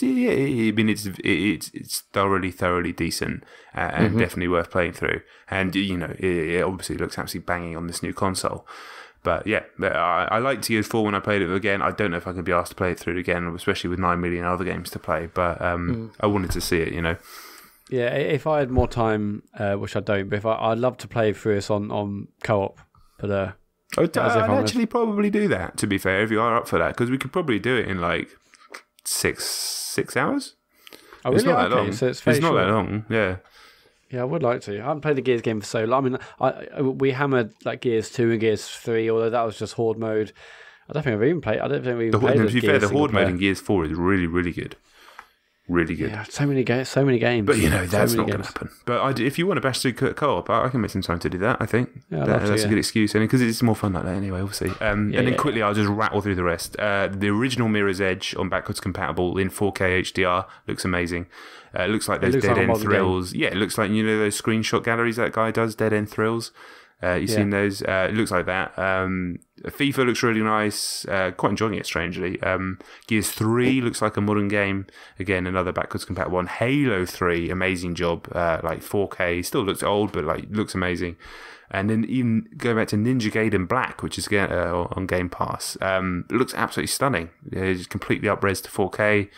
I was like, wow, this console is like doing stuff that people didn't really know it was doing. It's bringing together an old and new library in an amazing way to finish off this year. And then we've got to hope that, when the exclusives come sort of early 2018, the crackdowns of Sea of Thieves, etc., that they can deliver. And if they do, then we're in business. But regardless, this is now my go-to for third party, because there's no, judging by what I've seen of Assassins, judging by what I've seen of Wolfenstein, which I've got but not played yet, and a few others, it seems like there's no comparison. It's just beasting the PS4 Pro on the 4K, which it should do because it's way more powerful. But overall, extremely impressed. Usual caveats apply. You need a 4K TV. Do you really need this console? Should you get a PC? Obviously, yes. You know all this sort of stuff. But for what they've put in a box and put out on shelves as Microsoft to sell, they have absolutely, in my opinion, sort of reclaimed what it means, what the Xbox brand means. They've delivered a very, very impressive product, and I'm pleased to be back in that fold, playing Xbox games again with a bunch of people I've played games with for, God, 15 odd years, if not longer in fact. It's nice to be playing with that crew again, and on a machine that's not a giant hulking piece of shit like my Xbox One. Yeah, it's definitely good to be back. It is. I know it's cheesy, and I've said this before, but it does sort of feel like reclaiming the old times. It's probably because I'm using a 360, like an Xbox pad and stuff, and playing View Lot again. But it's just it's great. It's great. And I never thought I'd ever be interested in backwards compatibility stuff, but it is just fun seeing these old games. I mean, okay, I mean, seeing what I've got in my library, and So I don't want to be horrible, but isn't that also just because there isn't anything like amazingly new come out at the moment? I'll play Assassin's Creed. Yeah, maybe, but what PlayStation exclusives are people playing right now? I mean, it's all third party stuff that people are playing right now anyway. So I get your point, but the majority of what I'm playing on the Xbox One X is like new games that happen to be on other machines as well, but look better on the X. Yeah, and also got EA Access on there, which is a pretty big deal for FIFA, for Star Wars, for other stuff. Yeah, EA Access is incredible. I mean, like £20 a year. I've downloaded like Titans 2. There's like FIFA, Battlefield 1. Yeah, Mirror's Edge. There's legit full copies of Battlefield 1, Titanfall 2, Mass Effect Andromeda, which came out like this year. I mean, you can't really for £20 a year. And then the 10-hour trials of Star Wars, of Need for Speed, of FIFA. Amazing service. Have you tried Need for Speed? What does it look like on the X? I haven't tried it on the X. It looks very, very nice on PS4 Pro. Cool, yeah, I'm loving my Xbox. It's a great little machine. It looks great as well. I just think just like the actual console itself looks great. Yeah. And it's nice, I mean, it's such an easy machine to be cynical about. And I get it, but it's nice to be excited about that brand again. And realistically, I'm not a PC gamer. I get it. You're going to get PCs are more powerful. They're going to be. You can future-proof yourself for even longer with the PC. But I get all that sort of stuff. But it's almost a thing. Like I don't like playing with a mouse and keyboard. I sit at a PC all day. It's simple stuff like that I don't really. This shouldn't be underestimated for a lot of people, and there's millions of us. It's not just me that feel like that. I don't want to be fucking about with settings on my PC, and I know that makes me some sort of heretic. And I do have a gaming PC that's okay, but there's a lot of people who just want to play, a fucking beast console, and that's what it is. That's what they've delivered. They've delivered what they said they were going to deliver, and basically they did not do that with Xbox One. They delivered. God knows. A massive flaming turd. Yes. Cool. Is that it, John? Yes, mate. Sorry, I feel like I've been talking for like 9 straight hours. No, it's all good. James, what have you been playing this week? I got 2. Well, you see, I've actually played quite a lot of things this week, but only sort of 2 things that I've spent like a lot of time with. I did get what's called Skyrim last week. Oh, you did? On Switch or on Switch? Yeah. Oh, nice. I got it on Switch. Yeah, and I've spent so little time with it, but it is very impressive. I mean, as port goes, it's very, very impressive. But the other, I'm sorry, I think I've definitely said this in the past, but Skyrim is one of my biggest gaming regrets. I've still never played a Fallout game, and I haven't played a Morrowind game, but for some reason I got into the Skyrim hype, bought it, played 5 to 10 hours, maybe a bit longer. Absolutely loved it, but I think then Battlefield 3 came out or something similar, and I just stopped playing it and then never went back. But from what I played, I really loved it. And this is Skyrim's obviously come out this week on both Switch and PSVR, and I do really want to buy the PSVR version. I haven't, because no time, and I've already bought a billion games, but I would love to try that in VR. And I'm sure I saw some tweets from Andy Hamilton saying, it nails that thing about the scale.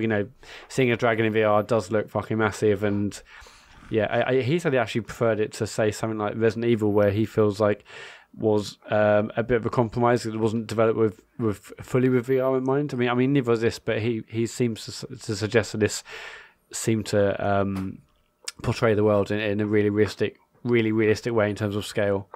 I do really want to get it, but also I think if I bought it for Switch, I'll probably play it a lot more. Yeah, and that's why I bought it for Switch. I mean, obviously I don't have a PSVR, but the other reason is because I can see myself like sort of sitting down playing this a bit here and there, and it seems very well suited for that. And it does look very impressive, and it runs completely smoothly as well, which is certainly better than the other game I played with this week, which was RiME. Oh yeah, you played RiME. Okay. Yeah. Obviously this is in all the reports have been that this runs like an absolute dog on the Switch. Yeah, I mean, I feel that that's a bit overblown, to be honest. I mean, see, this is a really difficult game to talk about without sort of spoiling the story, which I absolutely don't want to do, because, I mean, most of the reviews that I've seen have argued that the game is very nice but kind of limited and it has simple puzzles and everything.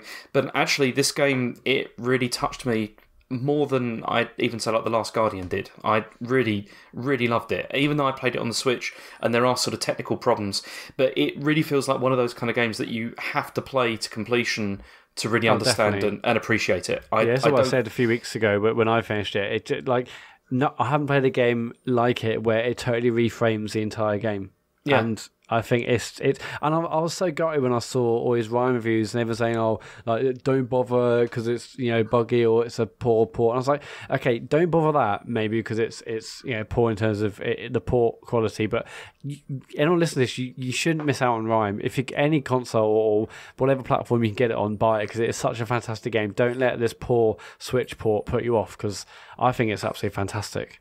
Yeah, I mean, you know how sort of cynical and jaded I am about everything, and this game, this game really, I found it very, very touching, and also, I mean, the whole point about the puzzles being sort of simplistic is kind of true to a degree, but then once you finish the game, that makes a lot more sense as well. Like the way even that does. Yeah, everything just makes more sense. I mean, the thing with the performance problems, I found that probably the first 1/3 of the game does have a problem, like it stutters, and it did actually crash for me once. And also it does this really weird thing where the screen kind of goes really blurred, like it looks like really sort of blurry and sort of smoothed out and kind of terrible. This happens as I said, maybe in the first third, because in the first third of the game the areas are a lot more open. There's a lot more sort of large sort of open vistas, and the game seems to have problems with this. But for the final 2/3 of the game, I didn't really notice that many sort of massive problems really with performance. That's good. It was kind of okay. And the people that have been complaining about this, it really feels like maybe they played this on PS4 or Xbox, and then they've played this and they haven't finished it, but they've just played the beginning and then just thought, oh, this is rubbish. This is like rubbish port. You can tell so easily if you read any review for this where they're like, yeah, it's fine, but it's it's trying to be Journey, but it doesn't quite get there. It feels like I'm not sure if you finished the game.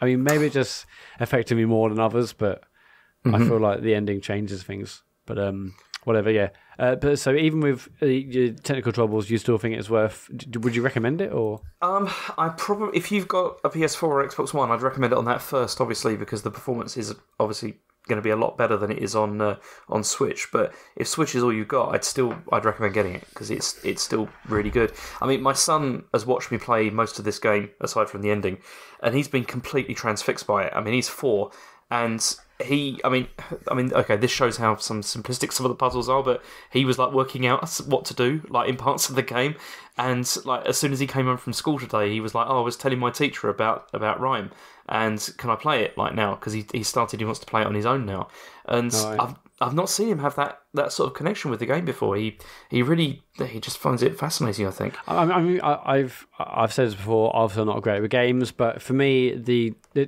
challenges, the puzzles were simplistic, but they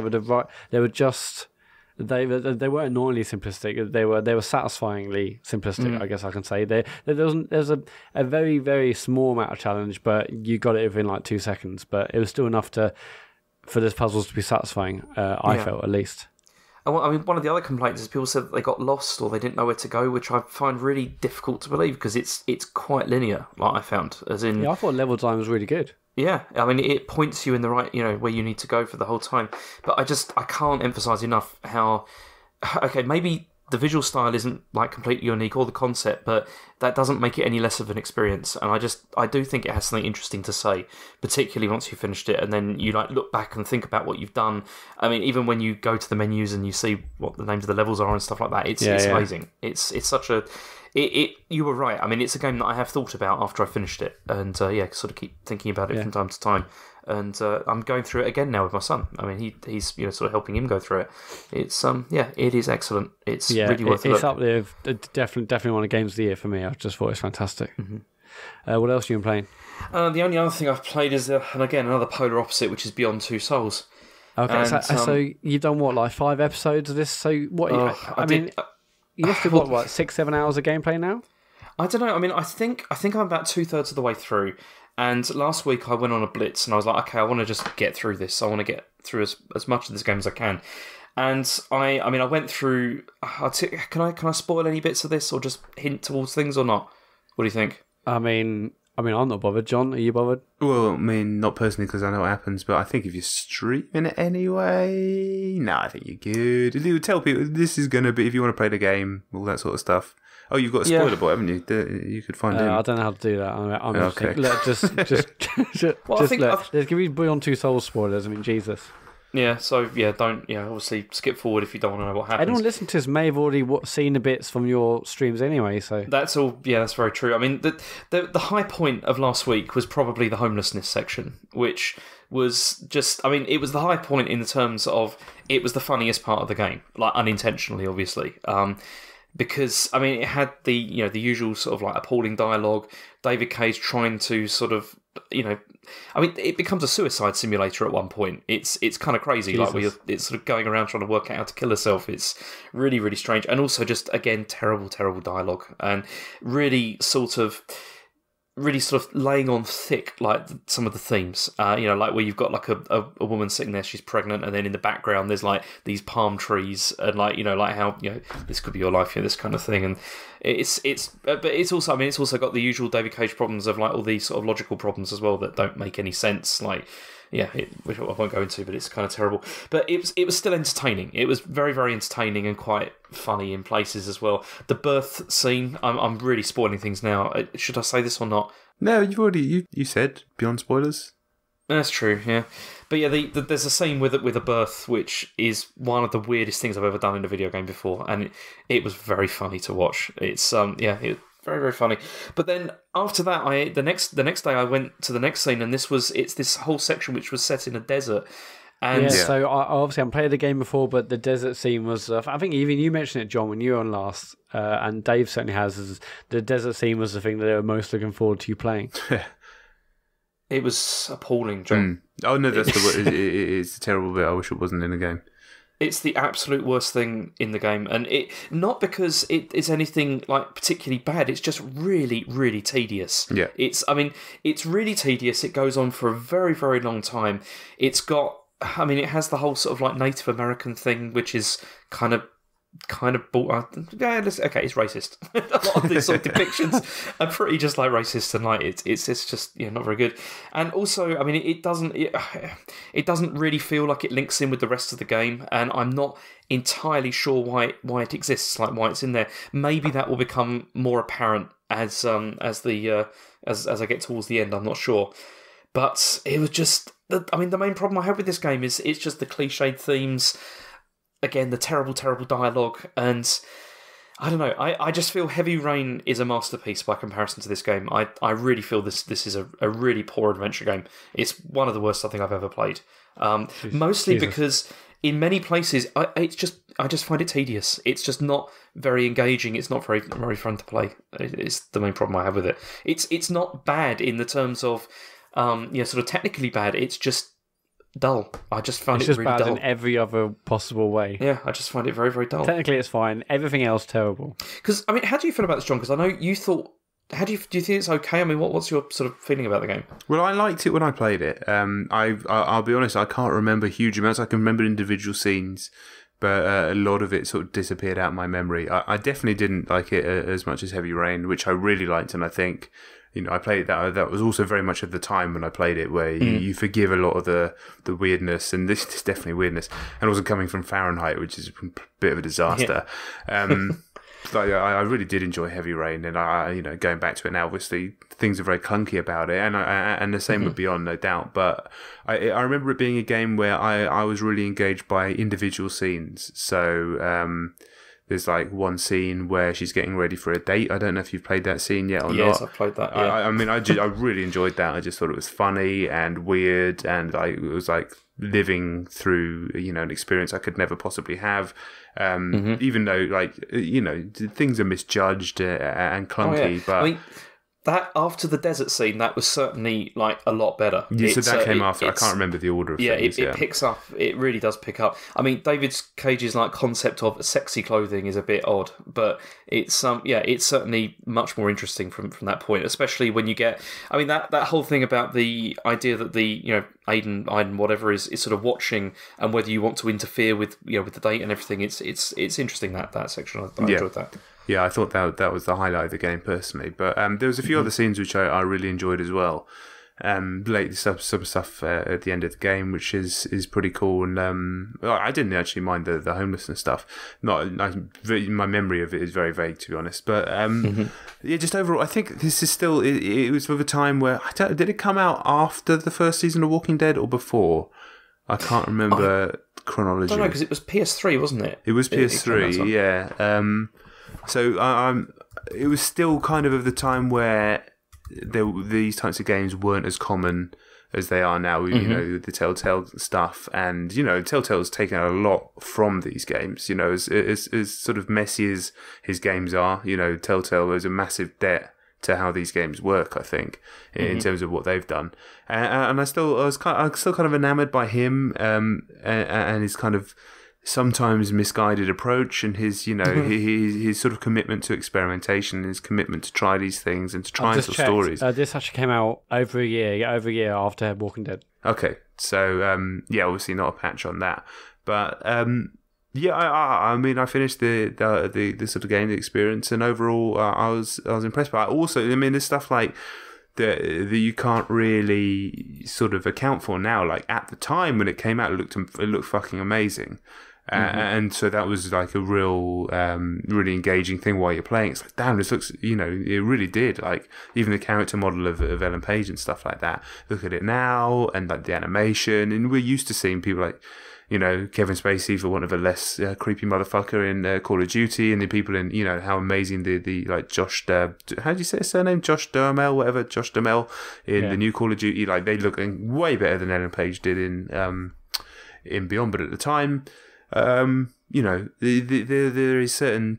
I think I enjoyed it. I think I still kind of admire a lot of what it did. I think it was a sort of misguided experiment. I don't think it was as bad as Fahrenheit. And I think you're playing it now, and your opinion is very valid because you're in it right now. But I think there's a lot of people who bag on this game that have never played it, and I think that's slightly frustrating. I mean, you see, the way I feel with David Cage is I do admire the way that he is sort of he's pushing his own sort of what he wants to do.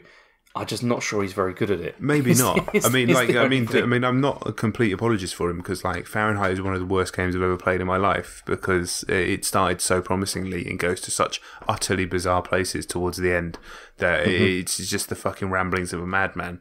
And then he absolutely redeemed himself with Heavy Rain. And I think, Beyond certainly has a touch of the Fahrenheit about it, especially in that desert scene and some of the other stuff. But there's some some quite good brisk action scenes as well. And just overall, it's difficult because my memory is vague, and it's not something I've really talked about since I wrote about it that much. But you do get the impression that sometimes, I'm just repeating myself now, I guess, but he's an easy target, or David Cage. And if you've played all of his games, I haven't played Omicron, but I've played the other ones. Then fair enough. And also, like, I don't think we should judge anything on his new one until it's out and we played it. I always go back to something that, Mark Como is my favourite critic, and that's why I got into wanting to write about films and games and ended up writing about games. One thing I remember on his podcast once, he was once asked, the letter came and was, oh my God, Ben Affleck's going to be Batman. What do you think? What do you think? And he was like, I literally don't care. I will talk about the film when it comes out. And he hated the film and hated him in the film. But beforehand, until he sees the project in its entirety, and then he will only talk about it then. And I've always kind of taken that on board when I talk about any of this sort of stuff. So we talk about his new game, like whatever we've seen so far. I can't judge. I'm not going to even discuss it until I played the thing, So I think he's an easy target, and I find that sort of stuff tedious. You are playing the games, and if your opinion is valid because you're playing the games and talking about them. So it's interesting to hear you talk about it. It's interesting to watch you play it. But I don't know. I'm kind of going off on a bit of a rant about multiple subjects. That's kind of centering around David Cage for some reason. But it's frustrating, man, because everybody's got a voice these days, and that's good. But if you're using it in a lazy fashion by not doing the due diligence, but wanting to be considered somebody, with authority or critic for what sort of word you want to use around it, I think you just owe it to yourself to fucking play the games like you are, right? You're sitting there and you're playing through the games, and you're laughing at it, you don't like them, but that's interesting. At least we can talk about it in the context of people who play them. I'm also I'm looking at them from a certain kind of perspective, which I'm sure you can appreciate. It's like, I'm not looking at them in a highly critical. Well, but you kind of are, because it's all the same approach, because you find this problem and the problems with dialogue and all. It's all from the same thing. I'm coming into it just basically. I just want to see if it's enjoyable and fun, and then the other ideas pop into my head anyway. But I think it's all the same. It's two sides of the same coin, really. But yeah, I've always got frustrated about that. So whenever, not just about him, just about anybody, that whole, slating games that you haven't played, slating games you watched a bit of, slating creators, slating companies, slating directors, all this sort of stuff. I find it immensely frustrating. And it's because I was guilty of it in the past and got called on it savagely by Mr. Chet Roivas many, many, many years ago, which has stuck with me since. And he was right, which is a rare thing. I won't say that very often. I will say I can't wait for Detroit. I liked Heavyweight and I haven't played this, but I can't wait for Detroit. I can't wait to see what he's done. See, I can't wait either. I mean, because I want to see if he has moved on from this with Detroit. From some of the issues that there are in this and in Heavy Rain. There are certain things which there's sort of themes across both of them that sort of continue across. So I want to see if he's kind of fixed or sort of approaches in a different way. I don't know. I mean, you see, I feel the thing that I'm always thinking about this is that I don't think you can judge something before you've played it or you can see it, but I do think you can use past experience to decide, not to decide, but to hint towards where something's going. Definitely, I think it's possible to do that. I definitely think you're right, and I think you can't judge. Yeah, and then it becomes a question of what's the format that you're talking about it. If we're talking about it down the pub or we're just chatting casually on Twitter, then you go for your life. But in this sort of forum or written or anything like that, I think people should just hold themselves to a slightly higher standard.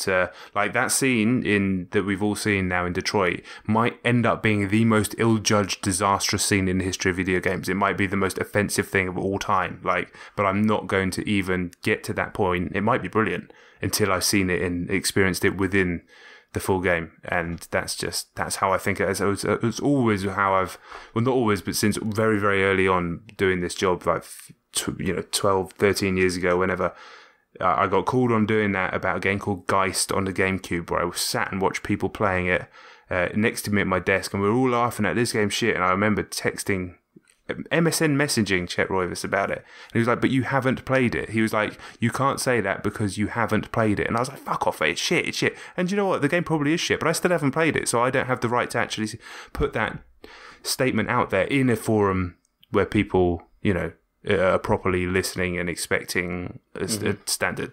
So, and that stuck with me, and he has no memory of this conversation, obviously. But I take that through all the way into even stuff like this. But anyway, that's my own little soapbox. I'll step off it now. But that's it. That's all I've got. Well, I mentioned Star Wars, but I also played Rocket League on Switch this week. Yeah, I got this as well. You got as well, haven't you, John? I do, and it looks like Lego, but it plays like a dream. It looks fucking shocking. It looks really, really bad. It was all right. I will say, okay, so it's Rocket League. It's still Rocket League. There's still such a great core concept to the game. It's still fun, but I do have some quite big issues with it. I mean, graphically, it's had such a downgrade, particularly in handheld. I do think there is a noticeable difference between handheld and docked. It does feel different and better. Oh yeah, it's a lot better in docked. But handheld, my God, I mean, if you're stood if your car's on the goal line, you can't really make out what's happening if there's a goal mouth action at the other end of the pitch. It's just loads of coloured pixels moving about. You can't really see what's happening. And yeah, I mean, in screenshots it looks shocking. In movement it's not quite so bad, but yeah, it's definitely got some kind of dynamic resolution going on, isn't it? Because at kickoff it looks appalling. It looks like when you get a YouTube video is running at 140p, and you're like, what the fuck is wrong with my internet? It looks like that. But when it moves, I was like, okay, this doesn't look too bad now. It's weird. I don't get it. The weird thing is, so yeah, I've heard it's done out resolution or resolution scaling, whatever it's got, and they did that to like ensure it sticks at 60 frames a second. My game has in no way, shape, or form, handheld mode stayed at 60 frames a second. I mean, yeah, I guess it's hard to say whether it's frame rate slowing down or it's just a game. It's just got major slowdown. I mean, at some point when I played it, I had to reset my Switch, and it was a little bit better in handheld, and it's way better docked. But when I was playing it a day or two after launch, it was like crawling at one point to like 10 frames a second. Really? It was insane. I mean, I've had nothing more than I would say, mild down to like 55 literally, which you don't, because it's only really noticeable because you just don't get that on the console, on PlayStation when you play it, because it's always rock solid. Apart from if it's laggy, but that's different. And I've had a couple, and it can affect your timing and your jumps and stuff, because obviously it's such a precise game. So it's like, but nothing like that. Literally, no. I mean, I would definitely say, and I've played a good 20-25 matches on it now. Nothing close to that. I mean, I haven't played any online. I've just played I've like only season played mode. online. It's not even lags. I'm just playing like local seasons. Maybe because I've only played online, so maybe it's something to do with the offline mode, which is weird. Maybe, yeah. But yeah, like, playing handheld, it's just, I mean, since doing a hard reset on my Switch, it does seem to perform a little bit better, but it's not great. I still think it's worth getting because it's still Rocket League. It's still fun as fuck to play Rocket League on the move, and in docked mode it does seem to perform a lot better. It seems to look a bit better, but yeah, I was really disappointed considering I was under the assumption that all the graphical downgrades were to keep it locked at 60. Play online, that's certainly not the case. Play online, you'll be golden, son. I might give it a go. So what is the online like? Same. John? It's the exact same. You're playing against PC players and Xbox players. You also can't play against friends, right? On other platforms. Well, no, or on what? Can you play online against your friends on Switch, like at all? I don't know. I never even thought about doing that. You can if you set up private games, I think. Oh, you can you, James? Yeah, I think so. Okay, cool. What have you thought of it, James? Have you been a fan? Well, see, I barely played it. I downloaded it, and you see, I haven't played much of Rocket League on anything, to be honest. And it's one of those games where I want to play it, and I enjoy playing it. I'm incredibly bad at it, though. I'm really not very good, but I have enjoyed what I've played of it. It's I mean, I played it mostly in docked mode, and I didn't see that it was massively worse than the PS4 version, but it seemed okay. Yeah, I mean, maybe obviously we were playing Rocket League on PS4 Pro, so it's 4K. Maybe it was such a jump that it was more noticeable, but I don't know. It does look like arse, but it's still the core gameplay is still there. It's still really, really fun just to shoot to drive a ball into a goal. It's brilliant. I just sat there like my wife was watching The Bachelor or something. I was sat there bashing out 6-7 games in Rocket League online, competitive mode. It's beautiful. It was a wonderful time. So but I legit haven't had the same frame issues, and I should try online. I've just playing Seasons has been surprisingly fun actually, but the computer control characters are basically pointless because they don't really do any passing. They don't even score if the ball's in front of the goal. Sound like you. Yeah, well, exactly. Yeah. It's great to be playing it because I feel like I'm actually I'm actually doing something for the team for once. But I should try to do some online games. Other than Rocket League on Switch, I've obviously still playing a bit of Mario, still mopping out those moons. Still haven't quite hit 500 moons, but I'm getting there, and I'll get there very soon. And I played Dark Souls, of course. I did my first Dark Souls stream this week. Very successful it was too. I had it on in the background when I was playing Star Wars, and I will watch the full footage tomorrow, I believe. Yeah, it's. I mean, so I played for about an hour and a bit, and that's a bit I had played before. So and I haven't quite got to Taurus Demon in the playthrough I did on Sunday night. So this is all stuff I've done before. So once I get past that boss, then it'll be a lot different. But it had tons of people watching. I mean, it had a lot of comments in the chat. It was hard to really make out what was the good advice and what were people just basically trying to troll me. was trying to send you messages of encouragement over Xbox, but yeah, thanks for that, James. I mean, I got that from Dave, and I was like, okay, and then I swear to God, my first death just came because I saw one of Dave's messages, and then I got a few from you, and then towards the end I wasn't even checking them. So I had, like, you guys messaging me on Xbox Live. I had 50,000 messages in the chat saying do this and do that, every single one with a different opinion on what I should be doing, mostly slagging me off because I couldn't work out the menus. Which is my own fault. I get that. I mean, even when I played it first time, the menus were giving me jip, because you got to keep pressing B to get out of the menu. And oh god, did my nutting. But what was it? It was how do you face? Yeah, was that the thing? Well, yeah, that as well. I said some silly things. Anyway, but the first Dark Souls stream has happened. I'm going to be streaming every Sunday night from 9 p.m. maybe for like an hour and a bit, whatever. But yeah, Sunday nights on Twitch. Immediately after Blue Planet 2, go over to twitch.tv/computer game show, and I'll be doing some Dark Souls. Yeah, I mean, so far so good. I've been enjoying it, but I'm sure I'm going to hit a wall and I'll be hating it. I really hope I do stick it out and finish it, but what's this? I hope. Well, I want to. I'm pretty dedicated. If I set myself a challenge, Mate, but both of you have it's going to happen.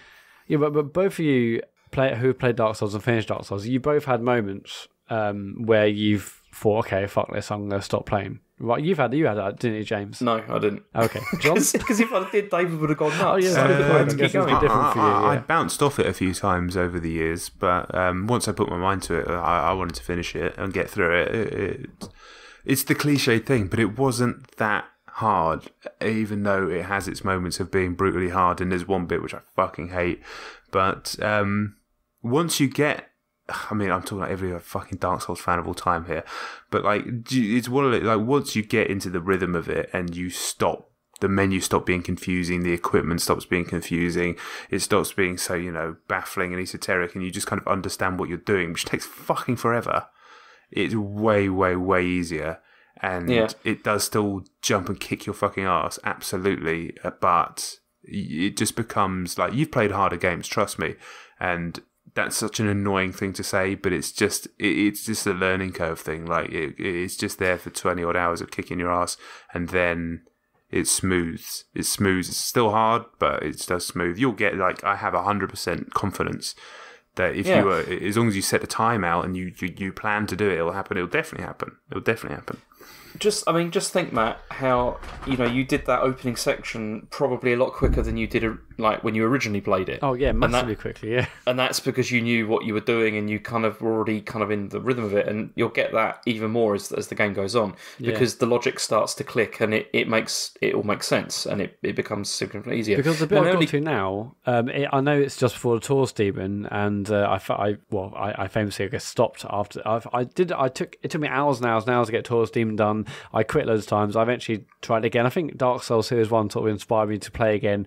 I did eventually kill that Taurus Demon and then went on a bit further and just stopped. But my clock was like 12 hours for my previous save, and I basically got to where I am now, essentially. And I've got it after an hour, so hopefully that puts me in good stead. I think the Capra Demon's going to be the interesting one for me, because that was the one that I hated that one. It took me so long to beat it. But then also, you see, the other thing I'm thinking about with this is that you may find that you're going to want to stream it more than once a week, to be honest. Because I can't, once you get into a rhythm of it, you want to just keep going with it. And, So, we'll see how that goes. But but the difference for me is it's not like you. I can look at guides online. I can min-max or I can watch some stuff on YouTube. So I'm not so in the dark as you were for dark calls, at least. I'll tell you what, I wish that David had pushed me down the line of doing like magic or whatever, because those fireballs you were throwing were like wiping out that Asylum Demon. It took me ages to kill that thing with a sword. It was brutal.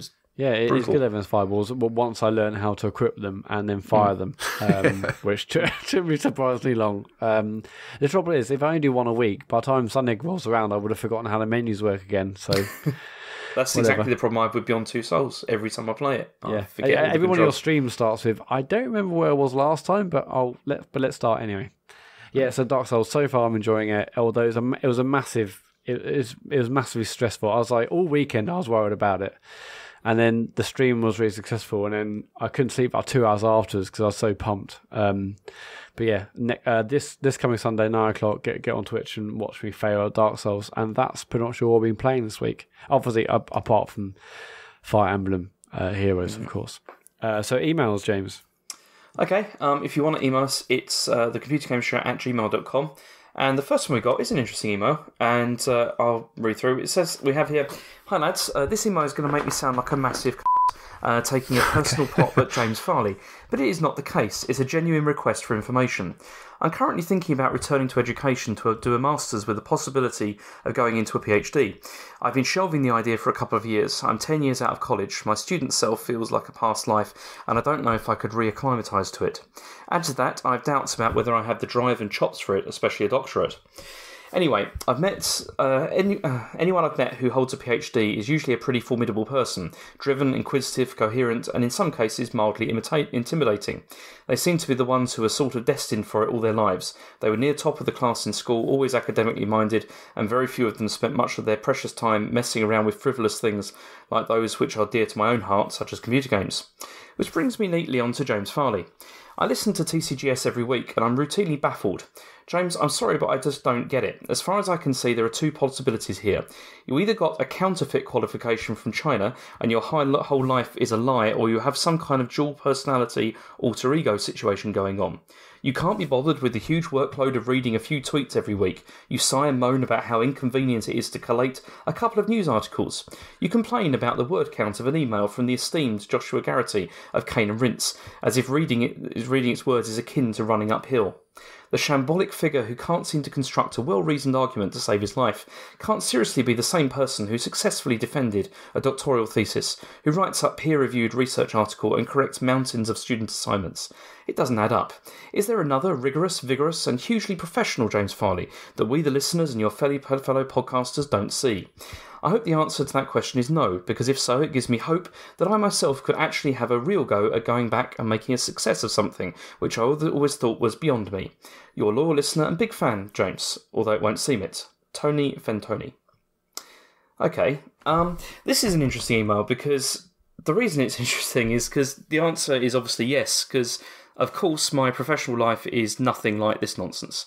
Because I do this podcast because I enjoy having a laugh and talking about games, and I don't really think about bringing the professional side of my life into this because, to be honest, it's a bit of an escape, and it's somewhere where I could not be bothered and just mess around. That's one of the things I enjoy about doing this. I do it because I love games, and I figured it was pretty clear that this whole thing is just for fun anyway. Yeah, that's what I thought. Yeah, right? I mean, if the listeners don't understand, it's very tongue-in-cheek, and you're stupid as James. I mean, no offense, James. It's it's like think about it. I mean, clearly James isn't going to be this dumb in real life. Because well, I mean, no, yeah. So I mean, yeah, Tony, come on. And I mean, if anything, this email makes me think. I don't know if you should go back to. I don't think you should get a doctorate, Tony. I'm not sure if you haven't quite realised that this clearly is not 100% serious, then there's probably bigger issues there. Yeah, just messing around, you know. It's we're just recording a podcast. I mean, do you really think James makes mistakes every week? Sure, he's not the brightest tool in the box. Sure, he can't bother to read emails. Sure, he can't bother the show. Sure, he hates tweets. Okay, you made the point, but yeah. But apart from all that, he's no different out the podcast. Yeah, totally different. Yeah, it's fine. So different, baby. So different. Thanks for the correspondence, Tony. Yeah, but yeah, if you're thinking of going back, give it a go. But yeah, you want to do a masters first? So yeah, go for that. Okay, next we got what a week of streaming gold. We've had Beyond Two Souls, Call of Duty, and the record-breaking Prepare to Smash Streams. I'm doing it again. Yes. I just wanted to know if you could stream a retro game from the 16-bit era, what would it be? I was thinking either a speedrun of Mario World or an F-Zero tournament. Congratulations to Matt for breaking multiple streaming records, for example, the longest time on Dark Souls with the menu on. Keep up the excellent content, and that's from Oodles. Yes, the menu has been on a long time, but 16-bit era, I mean, God, there's so much gold, isn't there? Well, there is for you, because you haven't played hardly any of it. So. All right, it's not. I had a Mega Drive, just didn't have a SNES. I'd like to see you try a speedrun of Mario World. That'll take you longer than Dark Souls. I'd like to play. I don't do a speedrun. Just finishing Mario World on its own would be fine. So, is our Mario World like a far harder game than say Odyssey? Yeah. I'd say I imagine it must be, right? Yeah, definitely. Although, like, apparently the ending stuff of Odyssey is hard, but Mario World gets hard about halfway through, and then gets pretty brutal when you get into the special stuff. Most of the 2D Mario games are significantly harder, I think, than 3D. Yeah, it's they're more difficult, but good. If I could stream a 16-bit game, probably Rystar. I'd love that on the Mega Drive. Does that ring a bell? It does, yeah. That was one. That was a late Mega Drive game, wasn't it? Yeah, I love that. Came out right at the end of the. If it was 8-bit, then it will be the Master System game called Putt and Putter, which is basically a mixture of pinball and pitch and putt golf. I play it so much; it's an incredible game if you've got a Master System. I go for the Ninja on the Master System. Did you ever play that? No. It was one of those budget releases, but it was pretty good. I know what the cover looked like. It's one of the ones where it's just like those white. The white grid, doesn't it? And then just literally said the word ninja. Yeah, brilliant. With some throwing stars, I remember that cover. Thing. But yeah, it was only a tenner. It was, but it had banging music, so it was good. I mean, I would like to stream. I mean, I'm not going to because I don't have the stuff. But I remember Alex Kidd America World being pretty tough. It was that game took me several years to finish. Yeah, I would like to, and that was just like the paper scissors stone for there was the an act end to that boss. though. There was an act to it. You could get through that. It's not too difficult. Well, I was just trying to beat him at paper scissors stone. Yeah, I remember that game being so hard. It was ridiculous. But what are you, John? The system was great. Well, I did stream the SNES Mini when I got it. I streamed everything on there. That was quite good fun, but it also made me realise that streaming old games like that is quite stressful because some of them were brutally difficult and people were abusing me for being bad at them, like Ghouls and Ghosts. And so I don't know in terms of like a dream stream. I guess what would make a good stream is I've never played Super Metroid, so I think that would be a good stream for me to do that. So I may do that at some point. I've had to take a break from streaming myself just because like workload's been insane. Unfortunately, but that may be a good reason to jump back into it at some point. I would definitely play that game. It's an all-timer. I'm basically waiting for it to come out on the Switch. Like it's going to happen eventually. So yeah, when it does, then it's getting played. Yeah, it's such a good time. How often have you played your SNES Mini since getting it, and do you see yourself playing it ever again? Well, I don't have it anymore, so I'm not going to play it. Very Yeah, no, basically after that day, it had just been in a drawer for ages. I thought the kids would enjoy it, and they did. I stuck it on for Elliot, and he loved it, but it's so stupid. Like, to play it in the front room where I'd set it up, he'd have to sit on the floor because the cables were so short, or what he was doing is trying to sit on the sofa and yanking everything out. Because he's 6, so the cables are too short, which is a really stupid reason to have to sell a console. But I was like, well, nobody's going to sit on the floor and play this in the front room. If I set it up in my office back here, that's not going to happen. All the HDMI slots are full. This isn't interesting. I sold it. That's it. It's done. Yeah. Oh well. Next email. Okay, hi chaps, here's a list of first-party titles that I think could appear on Switch in the next 2 years to build on this year's momentum. What do you think the chances are? So this is an edited email from last week. First of all, we've got 2D Mario games have needed a visual update for years, as the new Super Mario Bros. Styling was never iconic. Reboot them as Super Mario Bros. 4 or Super Mario World 2, and I think this could be a big, high-profile release for them. What do you think? Do you think we're going to see some more, like another 2D Mario release? Yeah, the others were massive, weren't they? Yeah, it's going to happen eventually, like sooner rather than later. I'd have thought whether it ties directly into Mario Maker, whether it is Mario Maker, or whether it's a full-on adventure, I don't know. But I mean, those games, they just make bank, don't they? And they can't be hugely expensive to produce either. So were people not really a fan of the new Super Mario Bros. Graphical style? Because I've heard loads of people comment about that. What was wrong with it exactly? It's a weird one because it looks really nice, like even back on the Wii U, like to look at from a distance, like the resolution, everything like that. But for me, there was just something a little off about it. Like, I don't know, like all the little characters, all the enemies, they'll stop and dance along to the music, and then I don't know what it was. Like that is New Super Mario Bros. U is a very, very decent 2D Mario game. It's one of the better ones. It's excellent. It's I'd say it's one of the best. Yeah, I'll go along with that. But there was just something a little off about it in terms of the character. It didn't have the same, like, compared to Odyssey, a completely different game, of course, but just that charm that we were talking about earlier. That for me just didn't have it. And then Mario World was just charm just bleeds off the screen. It didn't have that. So I get what this guy's saying, but sort of mechanically in terms of gameplay, that game is really, really good. So what were we talking about? Maybe Mario definitely Maker. Be 2D Mario games on Switch. I can't believe. I mean, those things sold so much. It's like, easy. Well, they got. With Mario Maker, they got that online app as well that they can do stuff with. Of course, yeah. And then he also suggests Mii Sports 2. Yes, I would pay anything to get either the original Wii Sports games out on Switch. I'd love to see that because they were brilliant games and it would fit so well, especially. Even with being able to take it around wherever you want and just play a bit of bowling or whatever. Yeah, it'd be great to play up bowling on the train, like just have it on the table. Oh, that's genius. Down the aisle, yeah, that'd be brilliant. No, but I would definitely buy the original Wii Sports and Wii Sports 2, and if there's another sequel, I would be all over that. I reckon they've got that in a pocket somewhere to bring out when they need it. It's easy, isn't it? Because they just call it Switch Sports. It sounds all right. They've got the whole thing there. Okay, then he says, seeing their characters now visually gel in Smash and Mario Kart 8 makes me wonder if a Nintendo All-Stars RPG could work. Nintendo Land launches at Universal Studios soon. Is there a tie-in game with that? They've put complex mechanics into Breath of the Wild and Odyssey now. Could Inklings, Diddy Kong, Mario and Zelda share a universe? I guess. Yeah. It could happen, but I don't know. It just sounds like a lot of work. Yeah. I'd be surprised if that game ever came out. Yeah. The next, though, I think we got here, the proposed ability to play classic titles for a month as part of the online service could be the year's surprise hit.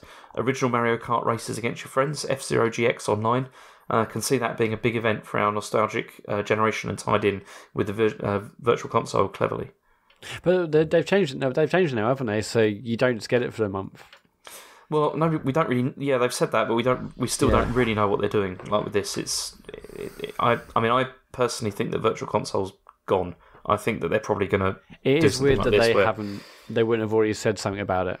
Yeah, it's especially with this announcement about them selling games for a month and whatnot. But I guess we won't hear anything now until E3. I should think so. What do you think, John? I'm sure they'll do a direct early in the year to talk about what's coming up, I would have thought. In terms of the Virtual Console, I think you're right. I don't think it'll be branded that regardless, but yeah, I think they're still trying to figure out exactly how they're going to deliver it, whether it's going to be a subscription service tied into the online, but all that sort of stuff. But he's right, if they can, especially if they bring in the GameCube stuff and they put some online, like F-Zero GX, and that then suddenly becomes like the Xbox One X with the backwards compatibility stuff we were talking about there. Suddenly you've got these enhanced old versions, which is potentially really, really important for them. And, people will buy those old Nintendo games. They've been doing it for a long time. Yeah. And then the last suggestion he's got is Star Fox Adventures 2. He says, got slated at the time, rightly so, but a sci-fi game where you go and explore the universe, that could be cool. They need another franchise with the scope of Zelda in this day and age. Perhaps it's an expanded version of Star Fox. I think that's highly unlikely because Star Fox has been not very good for quite a long time now. And I don't think they're going to go back to that. I don't think they're good. It's sort of two points in one there, isn't it? I never played Star Fox Adventure, so I by all accounts, it wasn't great, but I never played it. But to put it to another franchise at the scope of Zelda is, that's genuine financial risk. Where it's boring to talk about stuff like that. You want to talk about the art, but realistically, the business is. I don't think they'd ever produce a game of that scope that isn't one of their established, IPs because it's too risky. Yeah. Yeah, I remember playing Star Fox because I played it on the GameCube, and it was quite disappointing because it was kind of sold as being like a sort of a Zelda style game in the Star Fox universe, but because it was originally Dinosaur Planet and then it was like adapted, but it wasn't that great. It was was the original Star Fox ever any good? The first one was, yeah. The Star Fox 64 was very good as well. Yeah, Star Fox 64 why was the second one called Lilac Wars and not Star Fox 2, whatever? For legal reasons.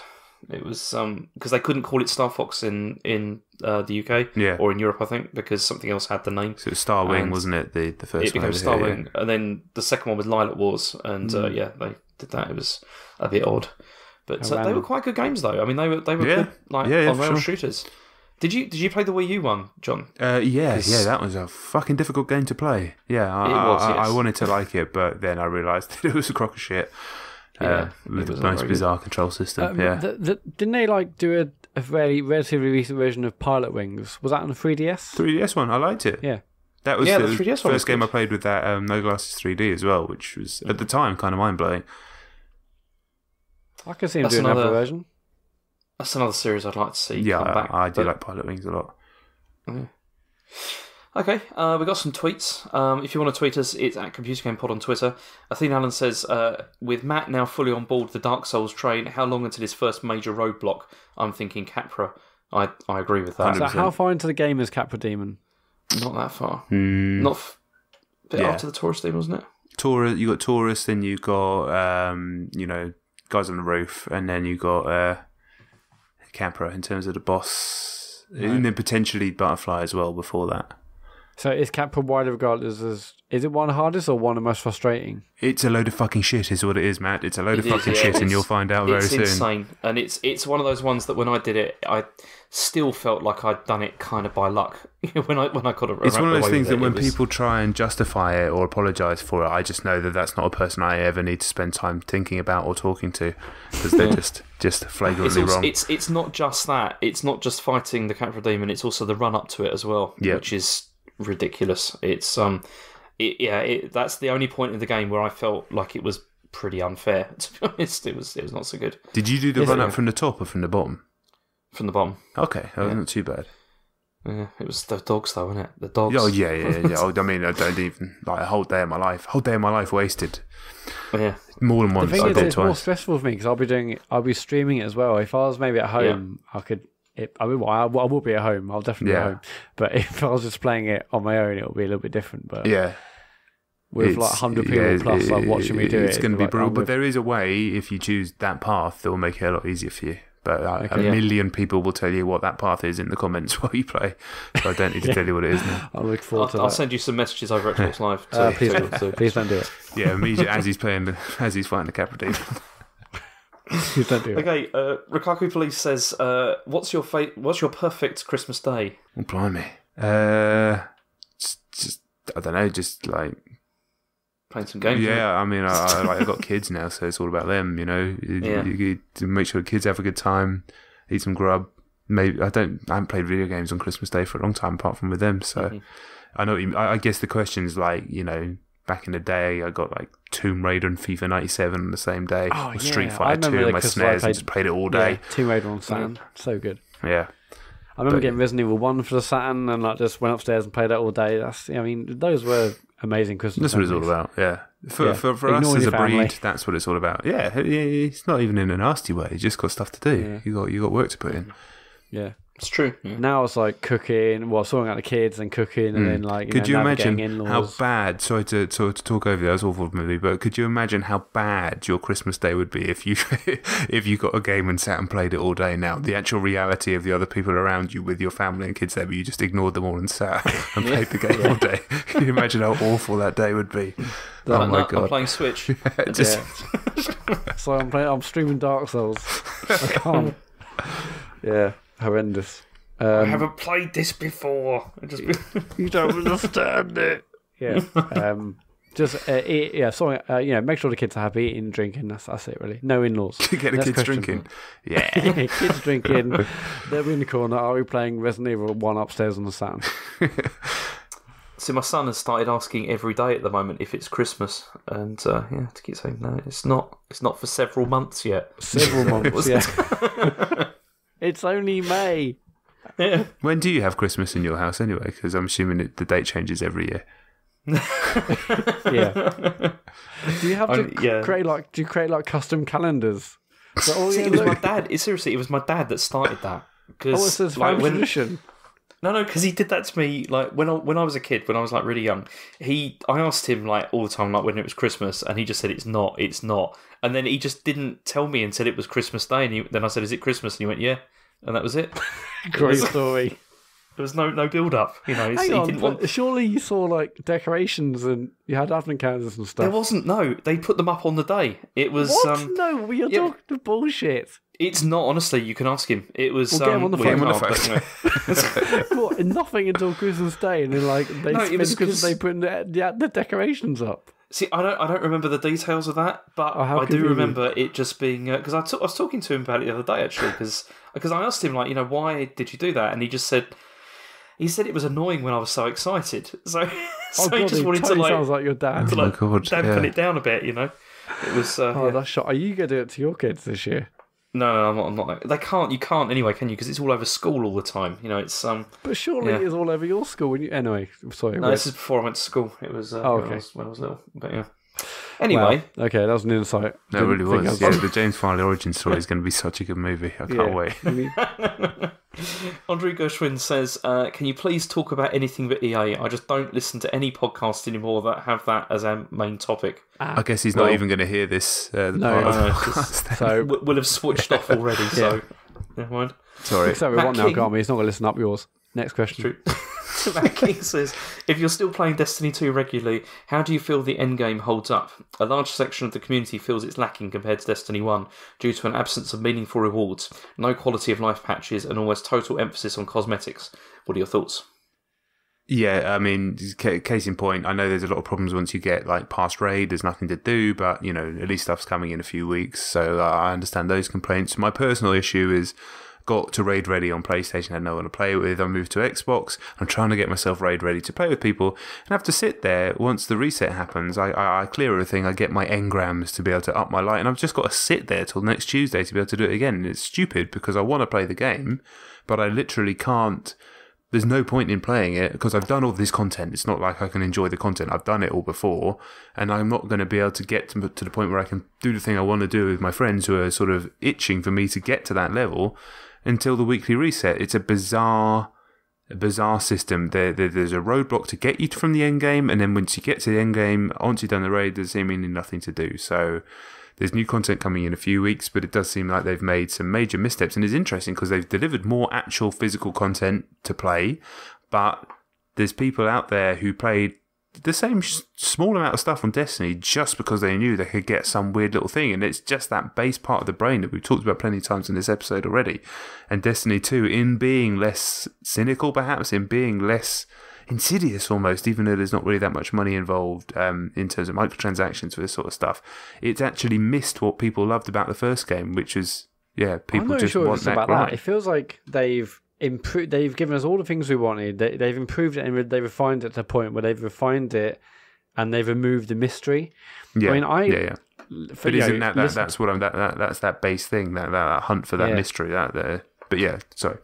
Yeah, I listen to podcasts because I tried to work out what's happening in the game, what I had to do, what the best weapon is, or best in this, that, and the other. But I mean, I will go back to Destiny. Obviously, those things have come out recently, and I still need to get to raid level. But it's confused me. I just haven't really. It hasn't got me like the previous one did. Hopefully, I'll keep playing and eventually get to a level where we can do the raid, because I know the raid will be fantastic fun.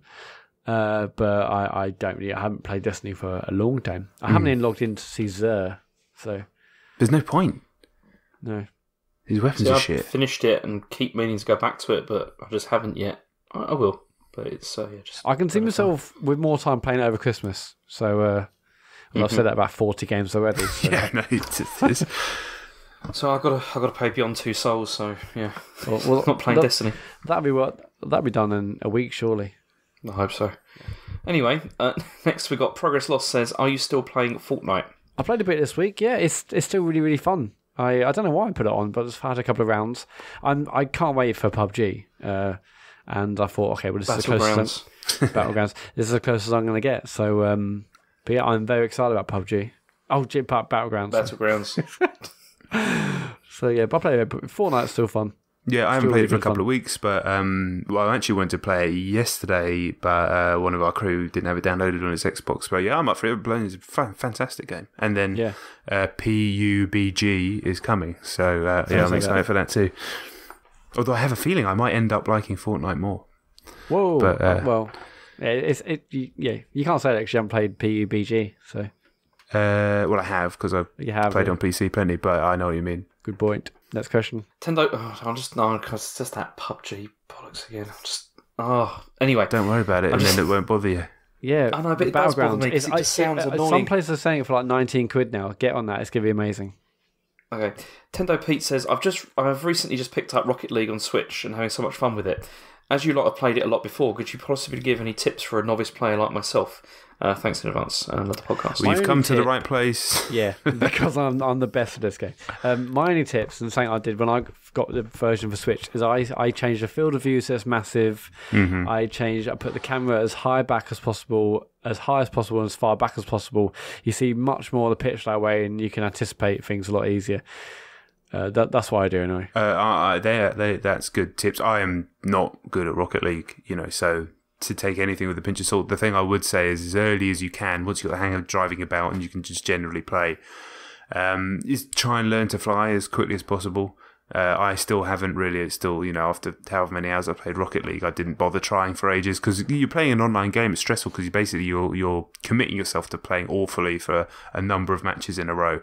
But basically, fuck your teammates, learn to fly, and then you'll get better at the game very quickly, and then suddenly you'll be good.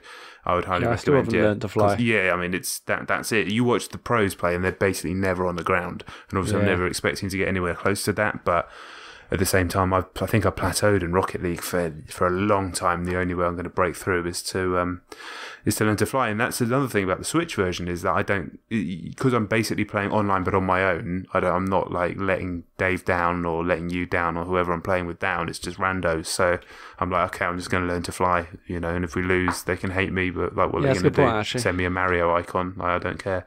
Mark says, I can't decide between PSVR or a Switch. As an owner of both, which would you go for? I've got a PS4 Pro, no commute that I could play a Switch on, but also 2 kids, 5 and 3. Thanks. Yeah, there's only one answer, isn't it? It's a Switch. Easy. I mean, I love my PSVR, but yeah, the Switch. I mean, you'll love it, your kids will love it. It doesn't matter if you haven't got a commute. If you're like me and maybe your wife might watch TV for an hour or two after, in the evening, I can sit back in an armchair and play games before I get the TV to myself. Yeah. So yeah, the Switch is just kids will love fantastic. Yeah, definitely. It's one of the best consoles ever. Like, it's an amazing machine. 5 and 3 as well. Yeah, perfect age for it. It's become kind of like my default console now. I use it most of the time over everything else, just because it fits in with everything like much better than anything else does. It's it's fantastic. Yeah. And I was just looking at my menu, like how many games I've got. It's kind of ridiculous. I never thought I wasn't even going to buy this when it came out, and it's just the amount of stuff that I've sort of accumulated over the year. It's been a really good year for it. And like the novelty of playing either handheld or Doctor TV, it still surprises me. It's still brilliant. I'm like, I don't have to wait to go home. I can play this amazing game like Mario Odyssey. I can play it on the move. I can play it at home. It feels like 2 consoles in one. It's fantastic. So absolutely get a Switch. Although I haven't said that, I have seen amazing PSVR bundles on this Black Friday week. Like, stop confusing him, Matt. Sorry, I mean get a Switch. Stanchel says, John, how are you finding ARMS since the 3.0 and 4.0 updates? It has rejuvenated the game for me, especially Mandingo. Please talk about ARMS, a great game in a great year for games, but it is easily forgotten. The middle child in a talented and handsome family. It's William Baldwin. The character's absolutely not called Mandingo. It's called Missango. I mean, Jesus. Okay. Missango is the character's name. Missango. ARMS is Jesus. This is Mandingo. But, okay. Mandingo. It's the sort of the slave name. Yeah, it's definitely not called that. That would be slightly controversial. Oh, okay, so Mandingo's a bad name. It's not, but I wouldn't call a character that in my silly long arms fighting game that. The name of the slave bare knuckle boxer. No, I probably wouldn't call my character that in my DLC. But I was going to call the podcast that, so you're saying I shouldn't. Okay, I won't. Okay, but I'm glad you warned me. Otherwise, that would have been the name, and I would have been in shit. My boy and I played a bit of version 4 briefly to play with Misango. It seems like another excellent character joining Lola Pop and Max Brass. Really good sort of post-release content drops on this game in a similar way to what Nintendo have done with Splatoon and Splatoon 2. And it's still absolutely probably in my top 3 or 4 games of the year. It's an absolutely fantastic fighting game. I've talked loads about this game. I've produced videos about why it's one of the most bizarrely realistic fighting games you'll find out there. It's all to do with lateral movement and psychology. I'm talking to someone who's played the game and loves the game as well, Stanchel. So yeah, it's the realest of real deals. And if you've missed the boat on ARMS, then get it. It's such a great game. Such a great game. You play with the joypad though. Don't play with the fucking swing your hands about. Jesus. That's it for questions, isn't it, James? That's it, yeah. That's it. Thank you ever so much for anyone who's sent in a question this week. If you want to tweet it, it's at ComputerGamePod on Twitter, or you can email us. As James said earlier, it's the computergameshow@gmail.com. We're on Twitch. James is doing Beyond Two Souls streams. Are you streaming this week, James? Yeah, I should be, yeah. So James should be streaming this week. I'll be doing my Dark Souls thing from 9 o'clock on Sunday night, so go over to twitch.tv/computergameshow to follow us there and do all that good stuff. We're also on Facebook. The podcast is on every single podcast service known to man. Leave us a review on Apple Podcasts, that'd be amazing. And that is it. Thank you ever so much, John, for coming on this week. Pleasure. Got anything to plug? Yeah, if you want to watch those videos I was talking about on YouTube, just my name, Jon Denton without the H, on YouTube, and I'm going to start writing articles again, just for myself on Medium. If people know what Medium is, it's basically like a social app for articles, for writing. So I'm going to put an article out tomorrow about Assassin's Creed, similar stuff to what we talked about on the show, and then, yeah, just keep my writing going, and I've done it professionally forever, and go and check me out there. Jon Denton Twitter, follow. Is your Medium like John? Is it just like Medium/Jon Denton? I'm pretty sure it's Jon Denton 22, which is my other normal name. But no doubt you'll tweet out the link to it anyway. Exactly, tweet that. Awesome. Yeah, tweet that. Okay, thanks so much, John, and we'll see you next week. Dave and I are back to host, but in the meantime, thanks for living it. Good night. Bye-bye. Bye.